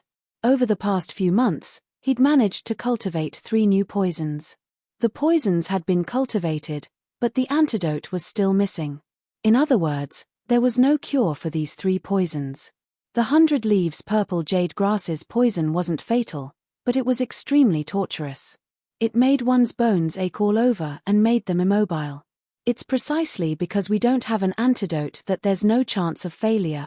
Zhang Yixie laughed coldly as he walked towards the rear courtyard of the monastery. This time, he'd like to see if Han Yunxi had the skills to deal with the 100 Leaves Purple Jade Grass. He wanted to make it impossible for Han Yunxi to survive in Tianning and force Long Fei Yi to give up on Han Yunxi. In the rear courtyard, Long Tianmo was still lying in his carriage, completely unconscious and powerless. His body was covered in thick bedding, so anyone who didn't know better would think he was a normal person sleeping peacefully. Zhang Yixie boarded the carriage and only glanced at Long Tianmo's face before looking away. Forget about the Tianning Crown Prince, he didn't even care about the Tianning Emperor. In all of Tianning, only Long Fei Yi could be considered a hindrance to him. He sat silently on one side until an attendant delivered the 100 Leaves Purple Jade Grass. Then he personally lifted Long Tianmo's ink-black bedding and revealed Long Tianmo's protruding belly. What's going on? Zhang Yixie revealed a rare expression of shock, while the surrounding attendants were caught off guard as well, their faces filled with surprise. A grown man actually had a big belly? Before Zhang Yixie could move, the attendants who'd recovered their wits rushed forward to take off Long Tianmo's robes. Once they did, the truth was revealed. It really was a big belly, as if he was pregnant. Master, how is this possible? The attendants were stunned. Everyone knew that Tianning's crown prince had been ill for a long time. As for what illness he was suffering from, there were all sorts of different theories. No one knew the truth. This time, Luo Zuishan had beaten the drums in the justice courts to lodge a complaint, so everyone knew about it. Unfortunately, they still didn't publicize the crown prince's relapse. Zhang Yixie only knew about the medical academy's consultation, but he didn't know about Long Tianmo's illness. He didn't care either. Ascites. This was Zhang Yixie's first reaction. Medicine and poisons were one family, and he was an expert in poisons. Naturally, he knew quite a bit about medicine as well. But when Zhang Yixie examined him carefully, his expression changed. His cold eyes were filled with complicated emotions. Seeing this, the attendants didn't dare to ask any questions, but Zhang Yixie continued to mutter to himself, "It's not Ascites," but Zhang Yixie didn't finish his sentence, as if he wasn't certain. He carefully examined him again, but this time his brows furrowed even more. He was absolutely certain that this wasn't Ascites, but Gu. Long Tianmo wasn't suffering from any illness, nor was he suffering from a relapse. Someone had used Gu on him. Gu was one of the most terrifying poisons in the world. Gu was a poison technique created by the poison sect of the Medical Academy. After the Medical Academy's poison sect was banned, Gu had disappeared from Cloud Realm continent for many years. Leaving aside Gu, very few people even knew about the poison sect's existence in the Medical Academy. There were 3 types of Gu: high, medium, and low. Grass as Gu, insects as Gu, and humans as Gu. Using humans as Gu was Zhang Yixie's ultimate goal in raising poison humans and poison corpses, human Gu. Zhang Yixie understood Gu. Shi Yubo knows Gu arts. Luo Zuishan knows them too? He was puzzled. Long Tianmo's illness had been caused by Emperor Tianhui using Shi Yubo to frame Han Yunxi, so Shi Yubo was the only one who'd used the Gu. Meanwhile, Luo Zuishan had requested a decree from the Council of Elders to overturn Shi Yubo's diagnosis and request a consultation. It looked like Luo Zuishan knew that Long Tianmo had been afflicted with Gu as well. With the qualifications of the 2 directors, it wasn't impossible for them to secretly learn some Gu arts. But Zhang Yixie couldn't figure out why Luo Zuishan dared to request a public consultation if it was Gu. After all, Gu was a huge taboo in the current medical academy. Leaving aside a public consultation, even private discussions about it were forbidden. Could Luo Zuishan have misdiagnosed it as some other illness? How could Luo Zuishan make a mistake when things had gotten so big?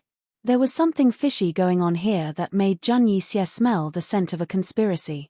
Of course, He didn't have the leisure to care about the medical academy's affairs. His target had always been Han Yunshi. Thus, that very night, Zhang Yixie cured Long Tianmo of the GU and gave him the hypertoxic 100-leaf purple jade grass. In one night, Long Tianmo's big belly disappeared, leaving his entire body in pain. Early in the morning, Zhang Yixie didn't even spare Long Tianmo a glance before ordering coldly, "Send him to the medical academy before he wakes up." He thought that since he'd interfered like this, the consultation would definitely be splendid. "Han Yunshi, if you can cure the GU this time, then your lordship will admire you. But if you can't, then just wait for Emperor Tianhui to punish you. Your lordship would like to see if Long Fei Yi can still protect you." Long Tianmo was on his way to the medical academy while Qin Wangrong was still doing his best to track down Long Tianmo's whereabouts. Luo Zuishan, Shi Yubo, and Jiyu Beiyu had already arrived at the medical academy, but Jiyu was nowhere to be found. Long Tianmo and Han Yunshi were both missing, so the consultation naturally couldn't proceed. Emperor Tianhui had spread word that the medical academy had to send Jiyu Beiyu back to Tianning's capital city in 5 days. Long Tianmo and Han Yunshi's disappearance had to be explained to Tianning as well. The Council of Elders didn't express any opinions, but sent out plenty of men to search for the missing men. Everyone was waiting for news. Han Yunshi didn't go to the medical academy immediately after arriving in Medical City, but was taken to an inn by Long Fei Yi. It was the best cloud auspicious inn in Medical City, the Sky Room 1. From the window of the room, one could see the main doors of the medical academy. Currently, Han Yunshi and Long Fei Yi were standing side by side in front of the window. Has there been no news from Zhang Yixie's side? Han Yunshi was rather worried. Although there was no proof that Long Tianmo hadn't been silenced, who knew if Zhang Yixie would let him go? One more day without news from Long Tianmo means you can rest for one more day. What's the rush? Long Fei Yi retorted. They hadn't stopped the entire way here, but the number of words they'd exchanged could be counted on one hand. There didn't seem to be anything more or less between them. However, when he hugged her and held her hand, his strength seemed to be a lot tighter than before. She also felt a lot more natural and was no longer awkward. Didn't His Majesty only give Medical City 5 days' time? Han Yunshi asked next. Long Fei Yi arched a brow at her with a cold smile. Aren't you overestimating Tianhui too much? The medical academy represented Medical City. Emperor Tianhui wouldn't be stupid enough to oppose Medical City for the sake of a deposed crown prince. Han Yunshi wasn't clear on the strength of Cloud Realm Continent's powers, but she was more concerned about Long Tianmo's condition. Would he change after 5 days? After some hesitation, she said, "I'd better not rest. Let's go to the medical academy. I have to see Jiyu Beiyu." Luo Zuishan wouldn't give her any answers, so she had to discuss things with Jiyu Beiyu first. Hearing this, Long Fei Yi's eyes flashed with displeasure. Coldly, he said, "I have something to do tonight, so I won't be going." "What is it?" Han Yunshi was puzzled. Was there anything more important than a consultation in Medical City? But Long Fei Yi didn't answer her, but called for dinner instead.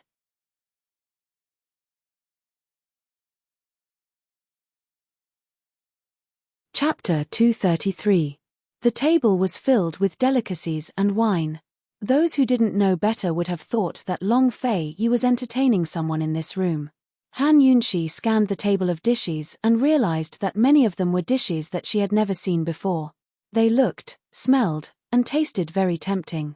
However, there were at least 20 plates of dishes. Wasn't it a little too exaggerated for 2 people to eat? "Is there anyone else coming?" Tang Li, she asked suspiciously. "No." Long Fei Yi was really a man of few words. All right, this guy had been pampered since he was young. He was very particular about his food and clothing. Although he was out, he couldn't lower himself for a meal. Han Yunshi ignored this question and sat down opposite him. She ate casually and asked as she ate, "Is there anything else tonight? Will it take a long time?" It had been a few days, and there was no news from Long Tianmo or her. Jiyu Beiyu would be worried, especially about Long Tianmo's condition. He had to treat it carefully. After all, She and Jiu Beiyu had made this trip for no other reason than to clear their names. Long Fei Yi looked up and glanced at the dishes in her bowl. He seemed a little unhappy, but he didn't show it.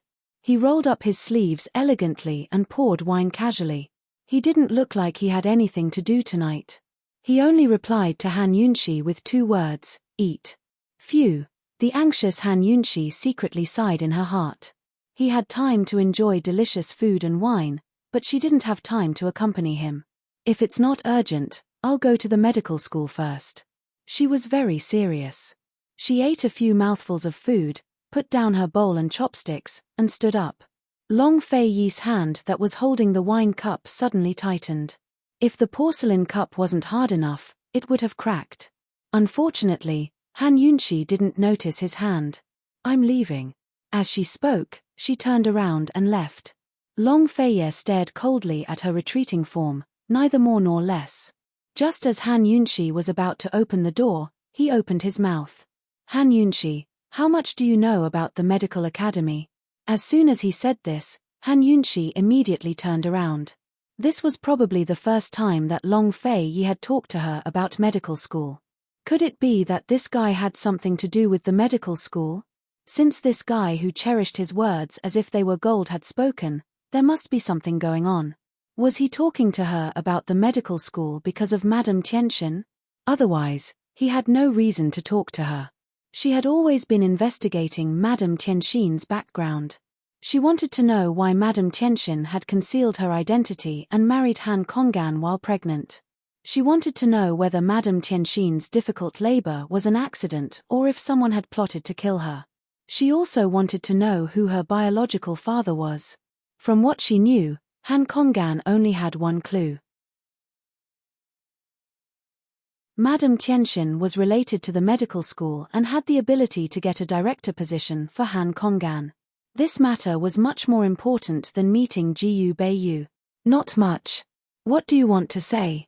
Han Yunxi walked back and stood in front of Long Fei Yi, but Long Fei Yi was still as calm as ever. He wasn't anxious at all. Have you heard of the medical school's poison sect? Long Fei Yi asked. As expected, when this guy didn't talk about it, it was shocking. Medical school and poison sect, how could these 2 words be related? Han Yunxi was very surprised. Like a humble child, she quickly sat down and asked anxiously, how can there be a poison sect? Wasn't the medical school's only branch the medical sect? Didn't they only teach medical skills and train doctors to cure illnesses and save lives? Seeing Han Yunxi sit back down, Long Fei Yi's lips curved into a satisfied smile. The medical school once had 2 major sects, the medical sect and the poison sect. Their purpose was to save lives and do good deeds. Later on, the poison sect was destroyed and became a taboo in the medical school. Fewer and fewer people knew about it. Han Yunxi couldn't believe it. She'd always known that medicine and poison are one family, but never expected it to be true in the medical school. Why was it destroyed? Han Yunxi asked hastily. Someone who's good at treating poisons must also be good at using poisons, Long Fei Yi said mildly. Han Yunxi was very familiar with these words. Once upon a time, Emperor Tianhui had taken note of her because of them. In the end, poison was a dangerous thing. Even if you didn't have the heart to use poison, others still wouldn't tolerate you. However, how could it be so easy to annihilate a sect? Since it was a sect, it had to have inviolable authority and powerful branches. For example, Medical City and Medicine City were both cities and sects. That was why even the imperial powers and empires feared them. How was the poison sect destroyed? Han Yunxi was very curious. It wasn't clear whether Long Fei Yi really didn't know, or if he was faking it. In any case, he shook his head. Her curiosity was piqued, but it couldn't be satisfied. It was truly annoying. Han Yunxi pursed her lips and asked probingly, "Why are you telling me all this?" She'd lied and claimed that Lady Tianxin had taught her poison skills. This guy wouldn't take it seriously and track her down to the medical school's poison sect, right? Faced with Han Yunxi's question, Long Fei Yi fell silent. Why did he tell her all this? It seemed he didn't have any ulterior motives other than chatting and not letting her leave. Just what is it? Han Yunshi asked curiously. Long Fei Yi avoided her gaze and hesitated before saying, "There's a poison storehouse in the poison sect's forbidden grounds in Medical City. It's the most complete storehouse in the world. Perhaps you can find clues to unraveling the perplexing dreams there." That should be a reasonable explanation, right? Unexpectedly, Han Yunshi's bright eyes dimmed at these words. Perplexing butterfly illusion was a poison that Han Yunshi had always carried with her. It was also the most troublesome poison that Han Yunshi had ever encountered.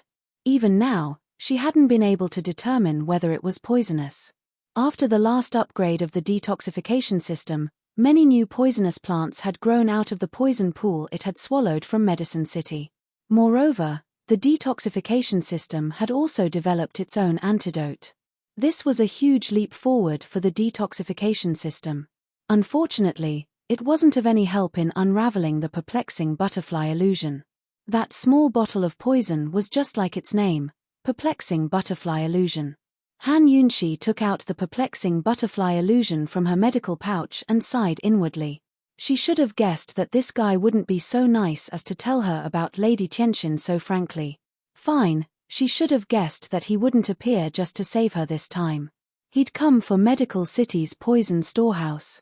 When would the relationship between her and this man become a little more pure? Was it because it wasn't pure that she always felt a sense of unfamiliarity when she was by his side? For a moment, Han Yunshi lost interest in the secrets of Medical City's poison sect. She stood up and smiled faintly. "Your Highness, no matter how urgent the matter of the perplexing butterfly illusion is, it'll have to wait until Jiyu Beiyu and I have cleared our names. I have to make a trip to the medical academy." "Excuse me."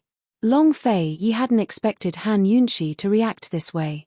He asked unhappily, "It's the middle of the night. What's so urgent?" Han Yunshi was delighted and her smile grew even brighter. "Your Highness, of course it's urgent. This concubine has to discuss the Crown Prince's condition with Imperial Physician Jiyu to prevent any possibility of his illness developing. If that happens and there's trouble during the consultation, how can this concubine go to the poison storehouse with you with a guilty body?" Long Fei Yi's expression changed when he heard this. It was rare to see him lose control and panic. However, he hesitated to speak, his handsome face turning cold. He didn't say anything, so she took his silence as a tacit agreement. "I'm leaving." Han Yunshi elegantly turned to leave. "The medical academy isn't a place you can enter as you please." Long Fei Yi finally spoke up. "This concubine can enter as long as I tell you my name. Your Highness doesn't need to wait for this concubine to return." Han Yunshi didn't turn back. Her words meant that she wouldn't be returning to the inn after revealing her whereabouts. "This prince said that you're not allowed to leave because I have something to do tonight," Long Fei Yi said in a low voice. "What is it? Please speak, Your Highness." Han Yunshi finally turned around. "What is it? What is it?" Long Fei Yi's frosty expression turned even colder, but he didn't reply for a long time. "Your Highness, please speak." Han Yunshi took a few steps forward and asked seriously. Although she was still angry, she still took his business seriously. However, Long Fei Yi just stared at her without saying a word. What does this guy want? Is he playing with me? If it's not something important, this concubine, unexpectedly, before Han Yunshi could finish speaking, Long Fei Yi interrupted her. "Yes, serve me in bed tonight." "What?" Han Yunshi didn't even have time to close her mouth. She was so shocked that she froze on the spot, flabbergasted and unmoving. "Tonight, there's something, serve him in bed tonight." Han Yunshi didn't know how long it took her to digest Long Fei Yi's words. In any case, when she came back to her senses, Long Fei Yi was still sitting in front of her, looking at her coldly. She tried very hard to move the corners of her mouth, trying to make herself smile. However, no matter how hard she tried, she couldn't smile. She could only ask stiffly, "Your Highness, this joke isn't funny at all. Does this prince look like he's joking with you?"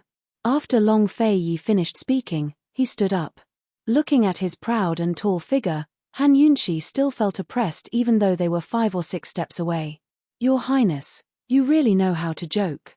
Han Yunshi unconsciously took a few steps back. Long Feiyi raised his eyebrows and asked, "You still want to leave? Your Highness, this concubine just happened to be unlucky these few days. It's not convenient for me to serve you in bed. How about?"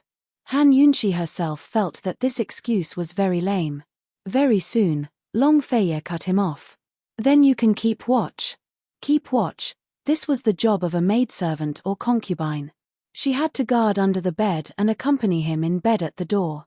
She was the official consort. How could she do such a thing? At this moment, Han Yunshi didn't care so much. As long as it wasn't serving him in bed, she could accept it. Her wildly thumping heart finally slowed down. Han Yunshi also calmed down. What was this man trying to do? Was he deliberately looking for trouble? This didn't seem like his style at all. After a moment of silence, the atmosphere seemed to be less tense. Han Yunshi also calmed down. She gathered her courage and said very seriously and sincerely, "Long Feiyi, if you really don't have anything important to say, then let me go. I want to go see Luo Zuishan with Jiyu Beiyu." Unexpectedly, Long Feiyi's icy expression didn't change. He threw her a sentence, "This prince is sleepy. You can keep watch under the bed tonight."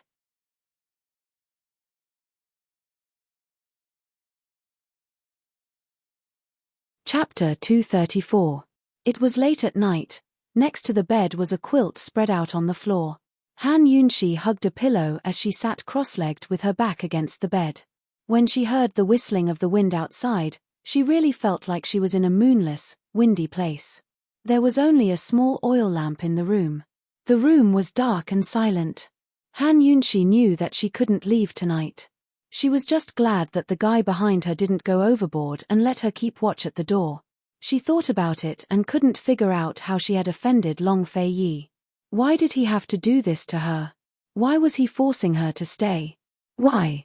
What was going on with him tonight? Under such circumstances, Han Yunshi couldn't fall asleep. After an hour, she finally couldn't help but ask, "Hey, are you asleep?" There was no response for a long time. Han Yunshi said again, "Hey, let's talk." In her memory, they had never had a good chat before. They had never even been so quiet together. There was still no response. Could it be that he was asleep? On the bed, Long Feiyi hadn't even taken off his outer robes. His hands were behind his head as he lay on the bed, his long legs propped up. His deep eyes shone with a cold light in the darkness, sharp and clear. He stared at the top of his head and seemed to be thinking about something. He was full of energy. "Hey, what's the matter with you tonight? Can we talk nicely?" Han Yunshi asked again. At this moment, Long Feiyi glanced at her from the corner of his eyes. But it was just a glance. He quickly looked away expressionlessly. As long as he was sure that this woman couldn't leave, he didn't have to bother with her. He had a lot of things to think about. Han Yunshi didn't want to keep watch for the whole night. Since she was going to stay, she should seize the opportunity to get closer to this guy. How do you think Zheng Yixie will deal with Long Tianmo? What's Zheng Yixie's background? Why does the Northern Li Emperor dote on him so much? Right, why do you think Jiyu is investigating me? Rosemary, is it from the Tang sect? Han Yunshi tried very hard to find a topic that could pique Long Feiyi's interest. Unfortunately, there was no response. All right, Han Yunshi fell silent as well. Who knew that after a moment of silence, she would suddenly turn around? She hadn't slept because she was worried about bumping into Long Feiyi, but instead saw him propping up his head with one hand as he slept on his side. His black robes blended into the darkness of the night, making his chiseled features seem even colder and more mysterious. He gave off a feeling that he couldn't be profaned. It turned out that he looked so quiet with his eyes closed. So this was how he looked when he was asleep. It was as if the whole world had fallen asleep with him. Han Yunshi's breathing unconsciously lightened as she stared blankly. She wasn't sure if it was because they were too close, but she felt like she was dreaming in the middle of the night and turning her head to see the person next to her. "Hey," she quietly probed. After waiting for a long time, she saw that Long Feiyi didn't respond. Like a thief, she carefully moved closer to him and looked at his features. In the darkness, She could even see that his eyelashes were very long. She had the urge to reach out and touch them. Is he really asleep? She muttered to herself and moved back a little. She quietly leaned on the edge of the bed and looked at him. As she looked, her lips unconsciously curled. However, it didn't take long for her smile to fade away. It was replaced by a frown and a look of resentment. How much did it take to fall in love with someone and be so worried about personal gains and losses? How many out of 10 could there be? Long Fei Yi, is there anyone in this world that you can treat with sincerity without any ulterior motives? Long Fei Yi, do you know what love is? Han Yunxi asked faintly. She then turned around and sat back down. Forget it, let's sleep. At this moment, Long Fei Yi slowly opened his eyes. His deep eyes were filled with complex emotions. The next morning, Han Yunxi woke up in a daze and found that she was sleeping on the bed. Long Fei Yi was leaning on the rocking chair by the window, opening the secret letter. When did she fall asleep? When did this guy wake up? How did she end up on the bed? Seeing Long Fei Yi looking over, Han Yunxi pursed her lips. Morning.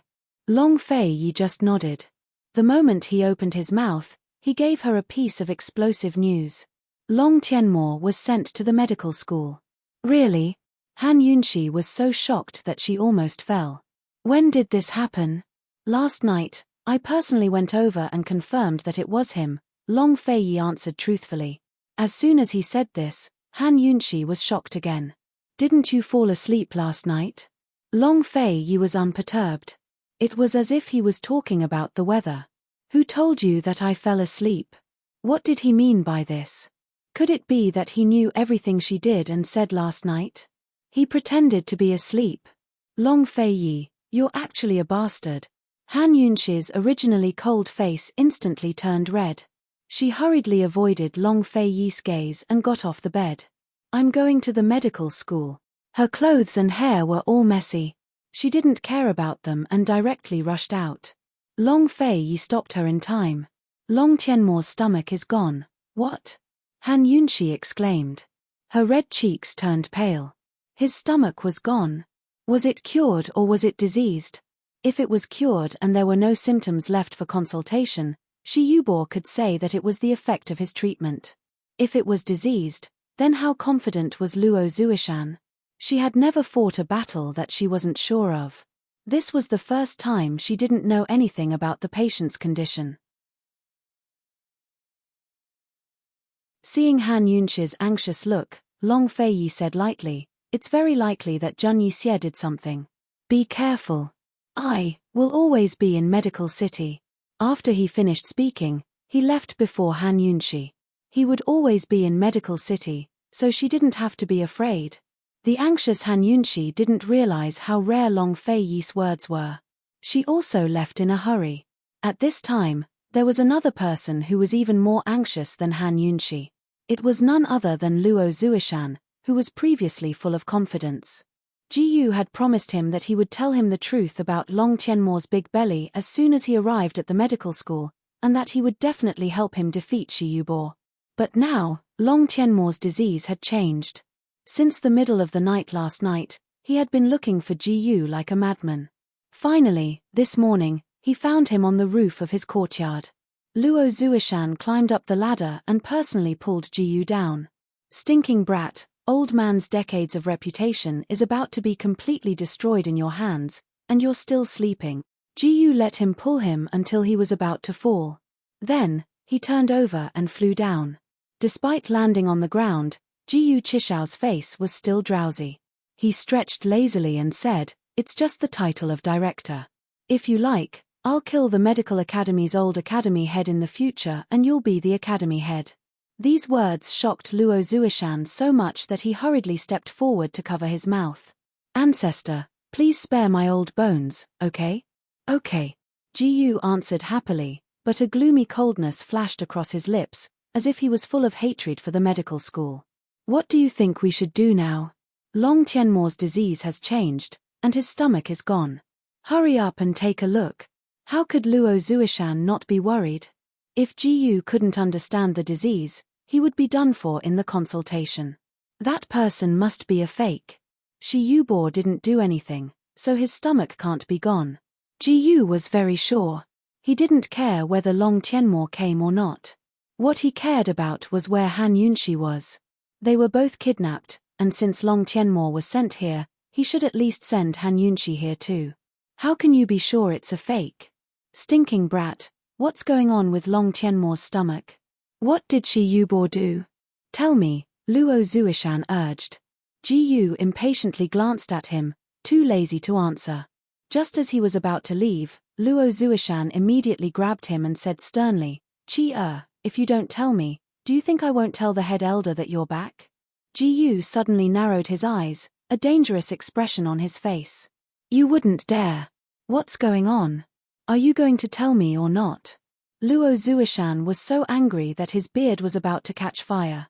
At this time, the voice of a medical apprentice came from outside the courtyard. Luo Zuishan was still holding on to Ji Yu tightly. Seeing that the people outside were about to come in, Ji Yu whispered in Luo Zuishan's ear, Ji Yu, Shi Yubo planted a Ji Yu. As soon as he said this, Luo Zuishan's hand went limp. Ji Yu struggled free and disappeared in a flash. Ji Yu, Luo Zuishan was so shocked that his heart raced. Ji Yu. It had been a long, long time since anyone had mentioned it. He knew about Ji Yu, but he didn't know how to do it. He didn't expect Shi Yubo to know. No wonder Ji Yu was so sure that the Long Tianmo sent here was a fake. Shi Yubo's Ji Yu could generally only be removed by Shi Yubo himself, unless he encountered a Ji Yu expert. And in this world, there shouldn't be any other Ji Yu expert besides Ji Yu, right? Ji Yu clearly knew that Shi Yubo had planted a Ji Yu, but he actually wanted to have a public consultation. One had to know that Ji Yu was the biggest taboo in medical school. This guy definitely had a scheme for returning to medical school this time. What did he want to do? Luo Zuishan's mind was a mess. He didn't know how to deal with it. At this time, a young medical apprentice came in. Director Luo, Qin Wangfei has arrived. The Council of Elders has invited her in. What? Han Yunxi had also arrived. Why didn't this lass appear earlier or later? Why did she have to appear now? The Long Tianmo had arrived, and so had Han Yunxi. The consultation naturally had to begin immediately. Director Luo, the Council of Elders doesn't wait for anyone. Please go ahead, the medical apprentice reminded in a low voice. Luo Zuishan looked in the direction Ji Yu disappeared, his old tears running freely in his heart. Could this guy Ji Yu be a bit more reliable? What should he do now? How could he prove that the Long Tianmo sent here was a fake? Director Luo, the medical apprentice urged again. Luo Zuishan had no choice but to brace himself and head to the Elders' Hall. At the Elders' Hall, Qin Wangrong, Shi Yubo, and Ji Yu Beiyu had already arrived. As soon as they saw Han Yunxi come in, Qin Wangrong immediately stepped forward and questioned, Han Yunxi, who kidnapped you? How did you come back? Han Yunxi naturally wanted to expose Zheng Yixie, but after thinking about it, she decided to leave Zheng Yixie's weakness for future use. She sighed and replied, I fainted. When I woke up, I was already in Medical City. As she spoke, Luo Zuishan came in, and the other elders also came over.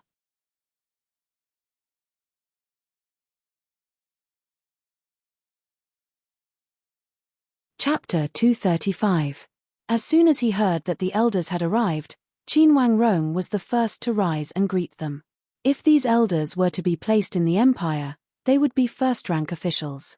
They were one level lower than the king, who was second only to one person and above tens of thousands of people. Han Yunxi smiled coldly in her heart. Long Fei Yi was right after all. Emperor Tianhui still didn't have the power to threaten Medical City.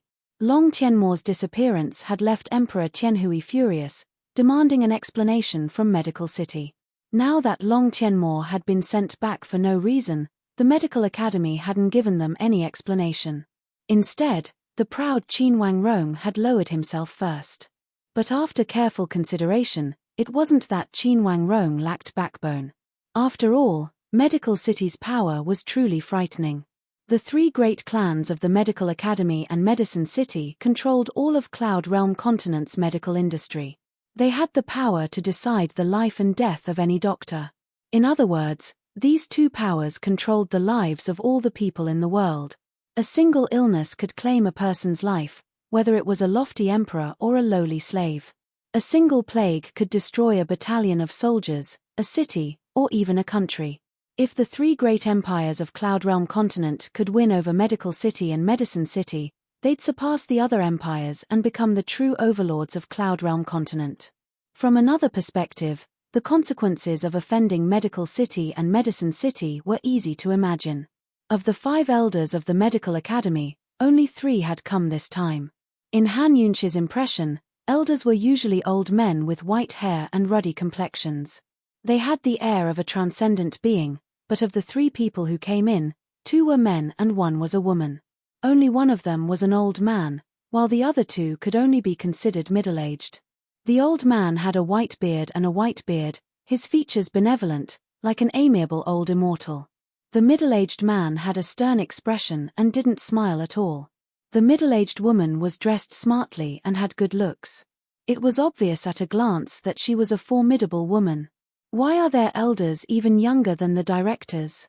Han Yunxi asked in a low voice.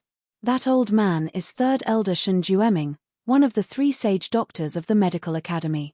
The other 2 are 4th Elder Li Tianxi, a member of the medical primogeniture like the 2 directors.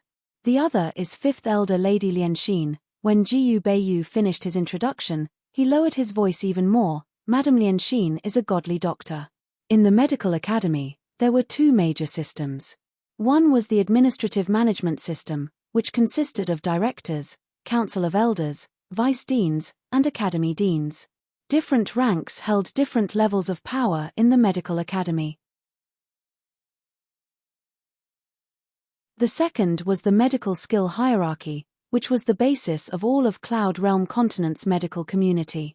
From low to high, there were 9 ranks: medical apprentice, medical scholar, medical doctor, medical grand doctor, divine doctor, medical ancestor, medical sage, immortal doctor, and sovereign doctor.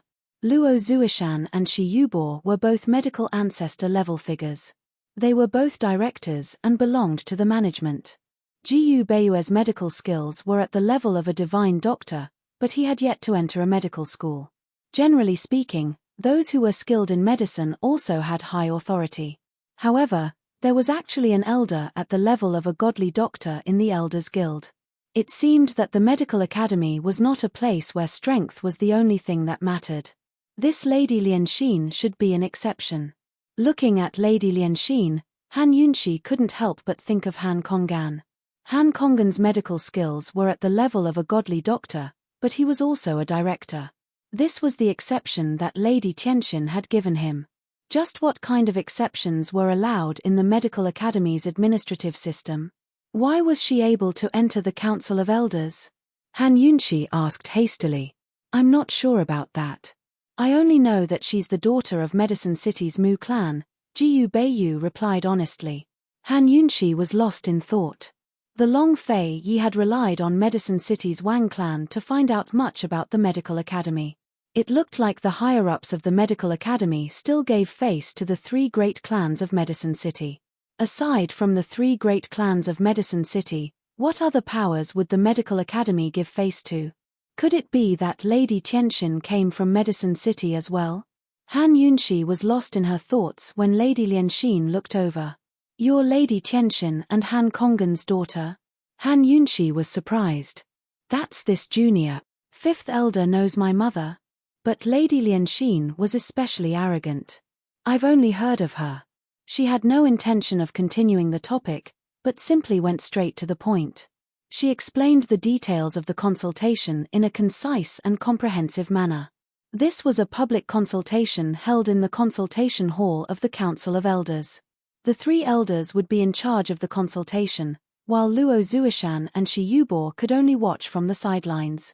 If they had any doubts, they could raise them for discussion after the consultation concluded. Although Lady Lianxin was the lowest-ranked elder, she seemed to be the one in charge. The other 2 elders hadn't opened their mouths since entering the room. Tianning's crown prince is already in the consultation hall. Everyone, please. Lady Lianxin rose to her feet as soon as she finished speaking. The other two elders and Qin Wangrong rose at the same time, but no one else seemed to have any intention of leaving.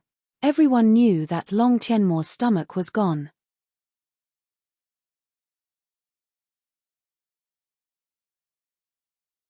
Jiyu Beiyu was also looking at her, making the two of them even more confused. Luo Zuishan, what do you mean by those words? Third elder finally spoke up. His stomach, it's just that judging from the crown prince's condition, it's impossible for his stomach to go down in a few days, Luo Zuishan explained without much confidence. As long as he told them about the Jiyu, third elder would definitely believe him. But he couldn't say it. For one thing, the real Long Tianmo wasn't here, so he had no proof. For another, he didn't dare say it in public. Although he didn't have much confidence, Luo Zuishan's explanation was still acceptable. A fake. Han Yunxi finally began to think things over. Long Fei Yi had warned her that Zheng Yixie would do something to the Long Tianmo. Perhaps Zheng Yixie hadn't done anything to the real thing, but sent over a fake instead. As old man sees it, whether or not the crown prince's stomach can go down in such a short time is a question we should discuss during the consultation, third elder said as he glanced at Shi Yubo. Logically speaking, Shi Yubo should have jumped out to refute Luo Zuishan's words. He had more right to speak about the Long Tianmo's stomach. But Shi Yubo was very quiet right now. Unlike his calm exterior, his heart had long been restless. Why was Luo Zuishan so certain that the Long Tianmo he'd sent over was a fake? Did he know he'd planted Jiyu? Impossible. Luo Zuishan knew about the Jiyu arts, but he definitely didn't know how to use them, nor could he tell. He'd only learned a bit of them by chance. Seeing Shi Yubo's silence, third elder lost his patience. Someone come, immediately arrange for a consultation. At these words, Shi Yubo couldn't sit still any longer. Hold it. I also suspect that the Tianning Crown Prince sent over is a fake. Director Luo's words are reasonable. There's no way the Tianning Crown Prince's stomach could go down in such a short time. Jiyu could only be dispelled by experts in the field of Jiyu. Aside from himself, no one else could dispel the Jiyu arts he'd planted. If he wanted to believe that a Jiyu arts expert still existed in this world, he might as well believe that the Long Tianmo lying in the consultation hall right now was an imposter. How could he have any chance of winning against a fake crown prince? Heaven knows if Han Yunxi and the rest were putting on a show to get an imposter to come in for the consultation. Shi Yubo's words shocked the crowd even more. Could it be that the Long Tianmo really was a fake? How could it be a fake? That's clearly Mo. Qin Wangrong didn't believe it. For the sake of caution, why don't we postpone the consultation? Shi Yubo suggested. It was rare for him to be on the same side as Luo Zuishan. How do we test whether it's real or fake? Han Yunxi murmured. Jiyu Beiyu could only shake his head. Whether it was real or fake, this matter was completely beyond anyone's control. Should they postpone it or not? Was it real or fake? While everyone was exchanging glances in the silent room, a medical apprentice ran in to report, Third Elder, Tianning's Crown Prince has woken up. The unconscious Long Tianmo had finally woken up.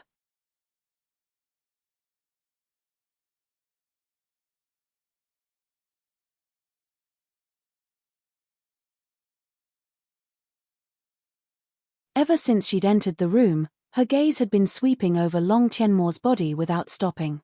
However, she didn't know that when she stared at Long Tianmo, Jiyu Beiyue's gaze never left her. Heaven knows how much pain Long Tianmo was in. Just then, he had been rolling and waving his arms non-stop, but now his movements were slowing down as if he didn't have much strength left. But just as Third Elder was about to take his hand, he suddenly flung it aside as if he was filled with energy again. He began to roll and struggle with all his might. Third Elder clasped his hands together and stopped. Seeing this, Qin Wangrong hastily stepped forward and pressed down on Long Tianmo's arm. Unexpectedly, his action seemed to hurt Long Tianmo, who abruptly waved his hand with even more force and strength. He actually managed to grab Qin Wangrong's arm and force him to retreat a few steps. Prince Rong was a military general, so his hand strength wasn't weak. But Long Tianmo was a martial arts practitioner, so his hand strength couldn't be underestimated either. Prince Rome was about to step forward when Third Elder ordered sternly, "Don't touch him again. Give him the anesthetic soup, a large dose, quickly." A medical sage was a medical sage. Even a medical apprentice wasn't qualified to be Third Elder's assistant. Fifth-rank divine Dr. Madame Lianxin personally prepared the medicine. Who knew that at this moment, Han Yunxi, who had been silent all this time, spoke up, "Third Elder, you're wrong. You absolutely can't." Once these words came out, everyone looked over. Third Elder, who was denied, didn't seem happy. But as a person of virtue and prestige, he didn't reveal any emotions. Instead, he looked at Han Yunxi thoughtfully. Madame Lianxin didn't have such a good temper. Her gaze was filled with disgust and impatience. "Han Yunxi, what nonsense are you talking about? Can't you see that the situation is urgent? Why are you adding to the chaos?" Han Yunxi walked over with a serious face. Even the anesthetic soup can't calm him down, let alone stop the pain. He's been poisoned, a very strong poison. Due to her professional habit, her voice was always cold when facing an illness. Her entire person was like an authority, exuding a seriousness that couldn't be disobeyed. Jiyu Beiyu had long been used to Han Yunxi being like this. What he liked the most was her confident and solemn appearance. However, everyone in the medical academy was dumbfounded, including the medical apprentice at the side. What did this woman say? Was she denying Third Elder's judgment? Where did her confidence come from? Poisoned? You didn't even take his pulse. What nonsense are you talking about? Madame Lianxin immediately rebuked. The confidence in Han Yunxi's eyes was especially irksome to her. Madame Lianxin had only seen 2 situations where a diagnosis was made without even taking the pulse. The first was a very common illness, such as a cold, a fall, or an injury. Usually, an experienced doctor would be able to diagnose and prescribe medicine after asking a few questions. The second was when she saw the head of the medical academy. The head of the medical academy was an 8th-rank divine doctor. He could diagnose many illnesses without taking the pulse, and he had never made a mistake. What was Han Yunxi's situation? Not to mention taking the pulse, she didn't even ask for a diagnosis. "I'm not talking nonsense. Third Elder, if you don't believe me, you can feel his wrist joints." Han Yunxi directly swept past Madame Lianxin and looked at Third Elder with clear eyes. It wasn't that she was arrogant, but this time, it just so happened that they had bumped into her field of expertise. In terms of medical skills, she was at most a 3rd-rank doctor, the lowest rank present. However, in terms of poison skills, she was an authority. Today, even if the head of the medical academy was present, she was still an authority. Just now, before she entered the courtyard, her detoxification system had already detected the poison. It had given her a big fright because the poison detected was bone poison. Bone poison was a poison that she had named herself.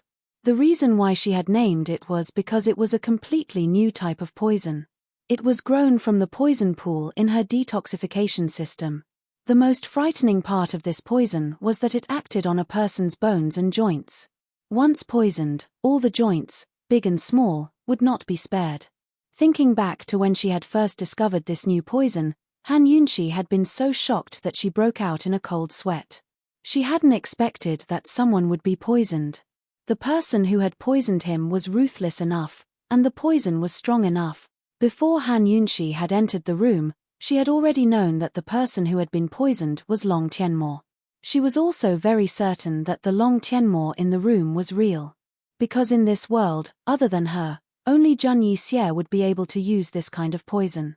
From the looks of it, Zheng Yixie had fished up the poison materials from the poison pool in the medicinal herbs forest. Long Fei Yi's reminder was right. Zheng Yixie would not let Long Tianmo go for nothing. He had done something to Long Tianmo's body. Third Elder looked at Han Yunxi, but didn't pay attention to what she had said.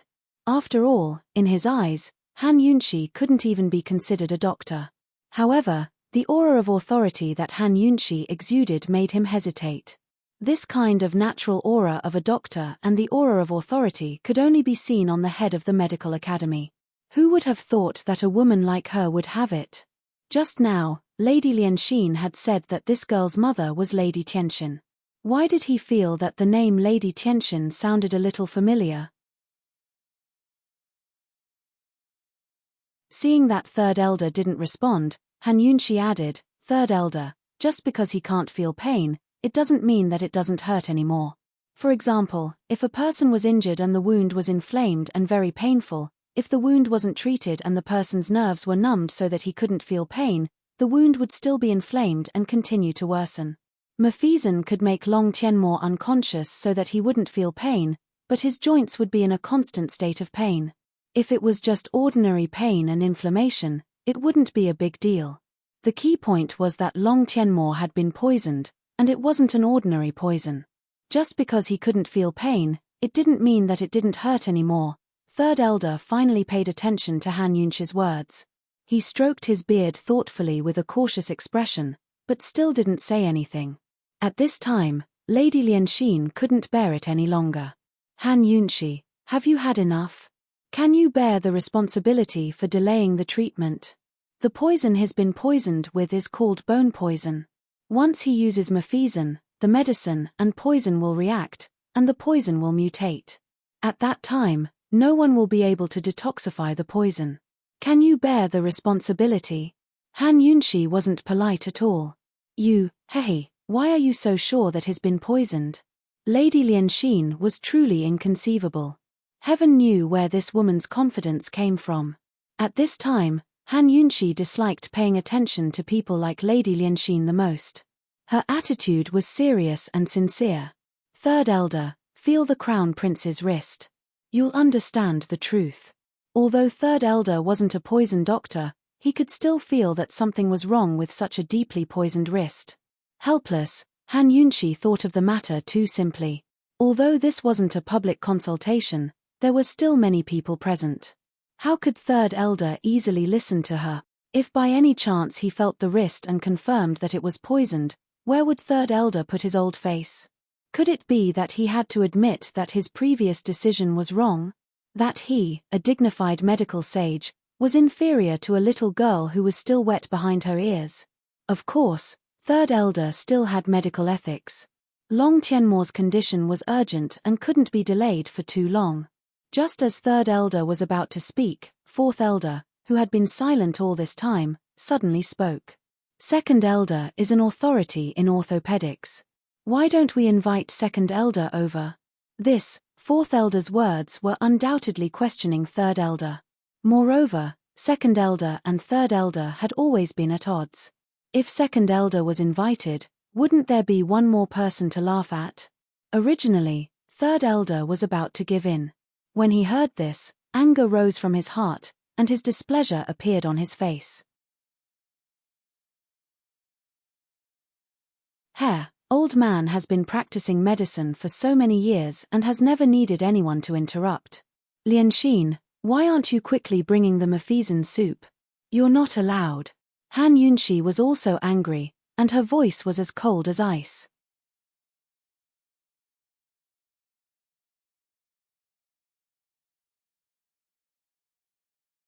Chapter 237. Not allowed. Han Yunxi's not allowed was sonorous and forceful enough to silence the entire room. Even the sound of a pin dropping could be heard. Who would have thought that this seemingly weak little girl would actually have such guts? "Han Yunxi, you've got guts. Do you know who you're speaking to?" Lady Lianxin was the first to recover her wits and rebuke her loudly. No matter how well-mannered third elder was, he couldn't stand such provocation. Only the head of the medical academy could order him around in such a tone. This Han Yunxi was simply unforgivable. "Qin Wangfei, old man didn't bicker with you just then for the sake of the Duke of Qin. Don't reach for a yard after getting an inch." No one expected the Long Fei Yi to have such face in the Council of Elders. Of course, Han Yunxi couldn't care less right now. When faced with patients, she only had one goal: to save them as quickly as possible. Even if she didn't want to save them, she wanted to fight for the dignity of her own words. In this world, no matter where you went, it wasn't easy to get people to take your words, opinions, and judgments seriously, remember, and trust them. Thus, there was a saying that strength spoke louder than words. Han Yunshi raised her chin and looked coldly at Third Elder. Third Elder, you're not checking Tianning's crown prince's joints. Could it be that you're afraid? Are you afraid that you're really wrong? You're impudent. Third Elder flew into a rage and slapped the table. Someone come, drag this uneducated girl out for old man. From now on, she's not allowed to take half a step into Medical City. This girl, how was her crimes unforgivable? She just lacked a lesson. If he didn't teach her a lesson, she really wouldn't know what kind of place the medical academy was. As soon as Third Elder finished speaking, the attendants from outside entered the room. Seeing this, Jiyu Beiyu spoke up. Third Elder, it won't be too late to kick her out after you've examined the crown prince's joints. Otherwise, people might say that you're bullying the younger generation. The atmosphere was tense with swords drawn, but Jiyu Beiyu remained as calm and quiet as ever. He spoke unhurriedly and gently. However, the words he spoke carried a deeper meaning. It was as if there was a needle hidden in silk floss, and it had a reassuring force. These words left Third Elder with no reason to refuse. He glared angrily at Jiyu Beiyu. He hadn't expected that Jiyu Beiyu, who had always been clean and honest, would speak up for Han Yunshi in the medical school. Third Elder, in my opinion, Imperial Physician Gu's words make sense. We shouldn't let others think that we, the Council of Elders, are looking down on the Duke of Qin's mansion. Fourth Elder spoke up again. Only then did Han Yunshi realize that her every word and action represented the man behind her, Long Fei Yi. Thinking of this, she could not help but wonder where Long Fei Yi was at this moment. Are they looking for the poison sect storehouse in the medical academy? Does he know what happened in the medical school? Right now, the busy Long Fei Yi was sitting on the roof, watching everything unfold with an expressionless face. Seeing that Third Elder didn't immediately refuse, Han Yunshi hastened to say, Third Elder, you don't need to chase me away. If Tianning's crown prince isn't poisoned, I'll leave Medical City on my own and never set foot inside again. If, Third Elder cut her off disdainfully. There's no if. Hehe, very good. You won't shed tears until you see the coffin, huh? Old man, let's examine Long Tianmo's wrist joint right now. Third Elder's previous hesitation wasn't because he believed that Long Tianmo had been poisoned, but because he was hesitant to use such large doses of numbing powder. Although he didn't specialize in poisons, he knew quite a bit about them. Long Tianmo's complexion didn't look like he'd been poisoned, much less hypertoxic. His decades of experience couldn't possibly compare to a little girl like Han Yunshi's eyesight. Seeing that Third Elder was about to examine Tianning, Han Yunshi hastily called out, Wait a minute. What, is it old man who's afraid, or are you?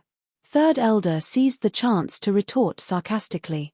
Only those who're afraid won't dare to talk terms. Han Yunshi's eyes flashed with an undetectable craftiness. If she didn't take advantage of a situation like this, she wouldn't be Han Yunshi. When it came to poisons, those who didn't trust her would have to pay the price. What a glib tongue, HMPH. Third Elder scorned. If Tianning's crown prince has been poisoned, then I'd like to ask Third Elder to agree to do something for this junior. Han Yunshi seized the chance to state her conditions. She had no connections at all in Medical City, so it'd be best if she could use this chance to gain the favor of an elder. Of course, she was 100% certain that Tianning had been poisoned. As for whether Third Elder would agree, she wasn't so sure. Unexpectedly, Third Elder's reaction exceeded her expectations. Qin Wangfei, he said, that's not how you negotiate terms. Then how do we negotiate? Surprise was surprise, but Han Yunshi was confident enough not to be afraid. Third Elder stroked his beard and said slowly, if old man cures Tianning's crown prince, then you'll get lost from the medical community. What a harsh condition, but Han Yunshi wasn't afraid. She wore a smile on her face as she nodded cheerfully. Third Elder gave a cold snort before continuing, if you cure Tianning's crown prince, then what do you want old man to do? Just say the word. This, Third Elder's method of negotiation was completely different from Han Yunshi's. Cure him? Ignore the diagnosis and only look at the results. As long as he was cured. Now that he'd calmed down, Third Elder's shrewd side finally showed itself. To Han Yunshi, curing him was the same as curing him of the poison. That was her strong suit. But Han Yunshi's heart gave a lurch at these words. Oh no. She was 100% certain that Long Tianmo had been poisoned, but curing the poison, fine, forgive her for not seriously considering the problem just then. To cure the poison, she needed an antidote. Even if she used acupuncture to expel the poison, she still needed an antidote. Otherwise, it would be impossible to expel such a large amount of the poison. But the antidote, at this moment, Han Yunshi wished she could slap herself a few times. Bone poison was a completely new poison, and the detox system had yet to create an antidote for it. It was easy for the detox system's poison pond to create new poisons, but it took time to create an antidote. It could take a month or two at the least, or a year or so at the most. It wasn't that Han Yunshi was negligent, but that she was too used to it. As long as the detox system diagnosed a poison, it could cure it. Even if it didn't have the antidote in reserve, it knew the formula. Thus, she didn't need to think too much. When she needed an antidote, the detox system would provide it. But this time, Han Yunshi had fallen for it.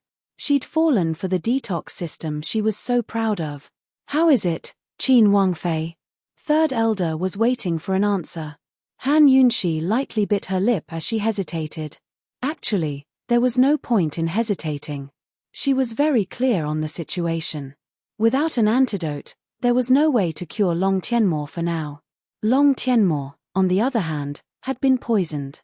If things dragged on for too long, he'd die in vain from the pain. Qin Wangfei, you came this time for a consultation to diagnose Tianning's crown prince's illness, as well as to clear your name of misdiagnosis. How about this? We'll dispense with the consultation. We'll have everyone present as witnesses. The time limit is 3 days. Old man will allow you to treat Tianning's crown prince first. I hope you can clearly explain the pain from his stomach and give us a conclusion. Heavens, this didn't just require a cure, but a clear understanding of both the relapse and the current pathological changes. As expected, he wasn't an elder of the medical academy for nothing. He was ruthless and formidable. Under these circumstances, what was Han Yunshi supposed to do? If she agreed, there was no way she could do it. If she didn't, Third Elder would never let her off even if she wasn't afraid of losing face. He'd never let her take a single step into Medical City. If news of this spread, she'd become the world's laughingstock.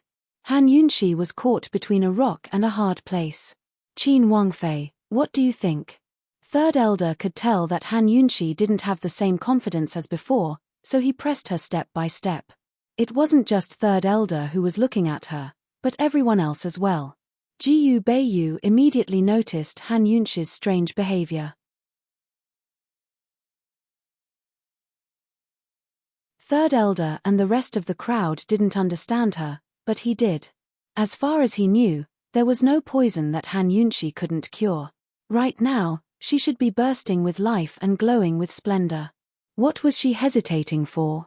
Could it be that she was faking it so she could take advantage of the situation to trick Third Elder? Just as Third Elder was about to urge her on, Han Yunshi spoke up. Everything will be up to Third Elder, but there's one thing. Unexpectedly, Han Yunshi still agreed. If he hadn't been the one offended today, Third Elder would have admired this girl instead. A bit of what? He asked with some interest. This junior isn't used to others yielding to me. Moreover, Third Elder is my senior, so you should go first. Han Yunshi's attitude was very firm. She looked like she had her principles, but she was calculating in her heart. She couldn't cure the poison or cure Long Tianmo, but Third Elder couldn't even diagnose him, so how could he cure him? In this bet, whoever went first would lose. Third Elder's eyes flashed with ridicule. He thought, this girl must be scared. Today I'll make a fool of her and show her the immensity of heaven and earth. Old man hasn't even made a diagnosis before esteemed Wangfei diagnosed Tianning's crown prince as poisoned. Naturally, you should go first. Third Elder pushed the blame aside again. That won't do. There's no reason for a senior to yield to a junior. Han Yunshi grew serious. Old man has it. What, are you scared? Now it was third elder's turn to make fun of Han Yunxi. Han Yunxi was about to retort when Qin Wangrong finally seized the chance to speak up. Stop arguing. Saving a life is more important. Hurry and think of a way to calm Moa down. Third elder and Han Yunxi looked over at the same time, only to see Long Tianmo in so much pain that he wished he was dead. His body was drenched in sweat and even his bedclothes were soaked. If you're going to save a life, why don't you two draw straws to decide who goes first? Fourth elder spoke up. Han Yunxi wasn't willing. Drawing straws was a 50% risk, but since third elder had nodded, she had no reason to refuse. Lady Lianxin quickly prepared 2 slips of paper and placed them in the urn. She wrote first and second, respectively, before handing them to third elder and Han Yunxi. Third elder grabbed the first slip, while Han Yunxi took a deep breath and helplessly took the second. The two of them exchanged glances before opening the slips at the same time.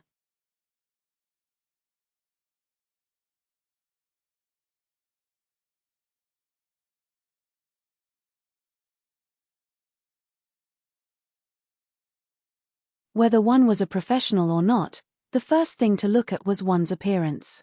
When this set of golden needles was unfolded, everyone present was shocked. Even Jiyu Beiyu was no exception. Even he had never seen Han Yunxi have such neat golden needles. The absent-minded Shi Yubo and Luo Zuishan also looked over. Although everyone was shocked, they all hid their shock in their hearts. No one showed it, especially third elder and Lady Lianxin. Unknowingly, the room became especially quiet. Imperial physician Ji Yu, I'll have to trouble you to help, Han Yunxi said in a low voice. At this moment, Jiyu Beiyue's heart suddenly calmed down, just like his calm appearance. He thought, Han Yunxi must be confident. This woman really didn't disappoint. He originally thought that Han Yunxi would have him remove the needles, but who knew that Han Yunxi would say, "Help me take off all his clothes." Everyone present was a physician, so it was normal for them to ask a patient to take off his clothes. However, Han Yunxi said take off all his clothes. Does the detoxification need to be like this? Qin Wangfei, you're a woman. Lady Lianxin reminded in disbelief. Han Yunxi was too lazy to pay attention to her. She glanced at Jiyu Beiyu, hinting for him to hurry up. Jiyu Beiyu hesitated. This really wasn't appropriate. The 20 major joints and 210 minor joints in his body have all accumulated poison. It needs to be expelled as soon as possible. If I don't take off all his clothes, how can I expel the poison? Han Yunxi seriously asked. Once these words were said, everyone seemed to have tacitly agreed that Long Tianmo was poisoned. They looked at each other in dismay. The entire room was silent, and no one refuted. Jiyu Beiyu understood and didn't bother with etiquette. He hurriedly helped Long Tianmo take off his clothes until only his underwear was left. Once his clothes were taken off, Han Yunxi began to work on the major joints, looking for acupuncture points to insert the needles. However, when she picked up the first gold needle, third elder couldn't help but say, "How can you directly use needles?" Third elder wasn't an ignorant person. He had heard of acupuncture to expel poison and had seen it before. However, not to mention acupuncture to expel poison, even the most common acupuncture treatment would require the gold needle to be cleaned before inserting the needle to prevent infection, right? In ancient times, gold needles were disinfected by boiling. This was the most basic thing that all medical apprentices who had just entered the medical school knew. However, Han Yunxi didn't know.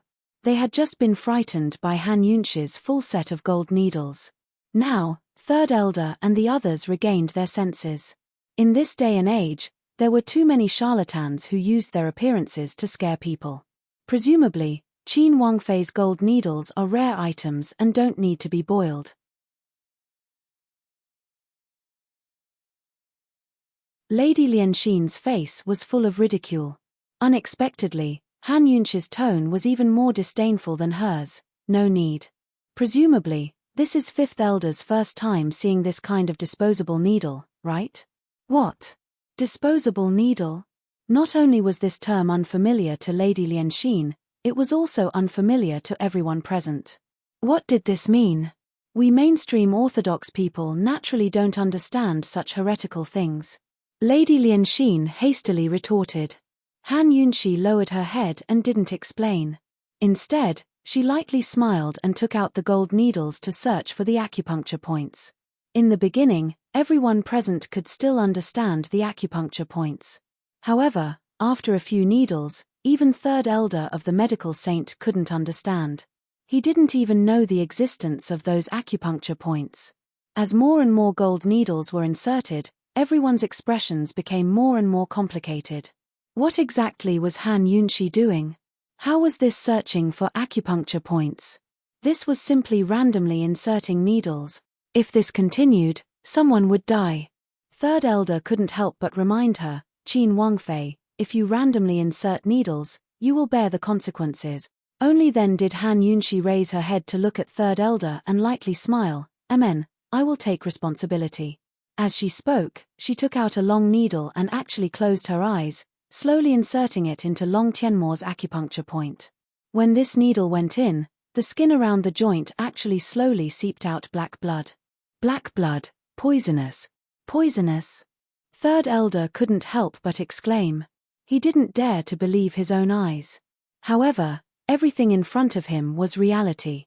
Long Tianmo's joint really was poisonous. Not to mention what other illnesses Long Tianmo's body had, at least, Han Yunxi wasn't wrong. He was wrong. Long Tianmo was poisoned. The pain in his entire body's joints was caused by the poison. The room was terrifyingly silent. Lady Lianxin's face was deathly pale. Everyone else was shocked. Only Jiyu Beiyue's good-looking lips slowly curled into a smile. In the silence, Han Yunxi had already opened her eyes. Allowing the joint to bleed, she began to treat the second major joint. Very quickly, the second major joint's poisonous blood also slowly seeped out. The entire room became even more silent. Even Long Tianmo's last gasps had disappeared. From third elder to the junior medical apprentice, everyone unconsciously drew closer. They stared dumbfoundedly at Han Yunxi searching for acupoints to insert needles. Han Yunxi's movements were like moving clouds and flowing water, smooth and elegant. Her white hands moved with an indescribable elegance.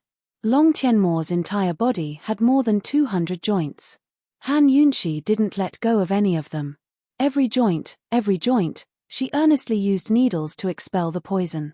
She did her best to use acupuncture to expel the bone poison.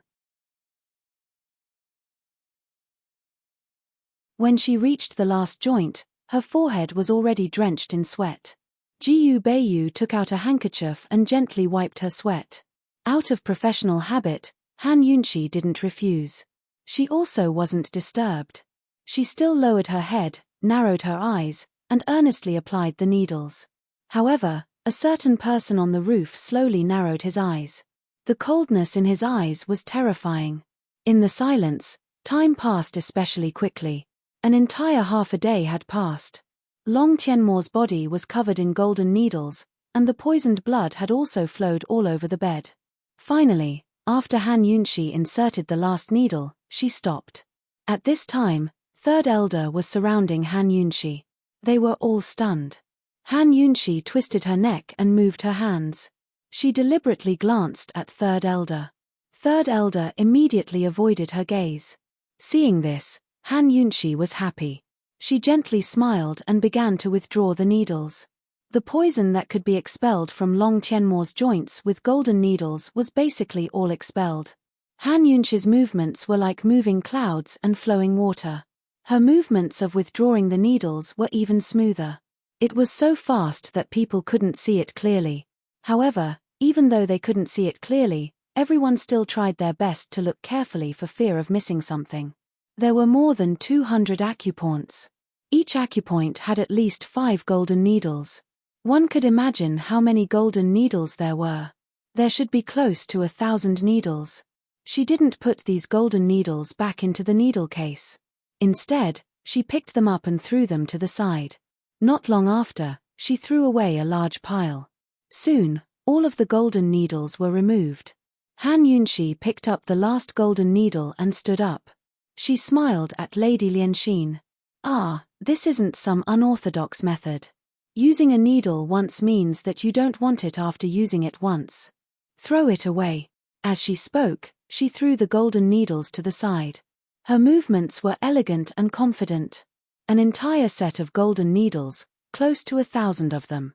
She actually threw them away just like that.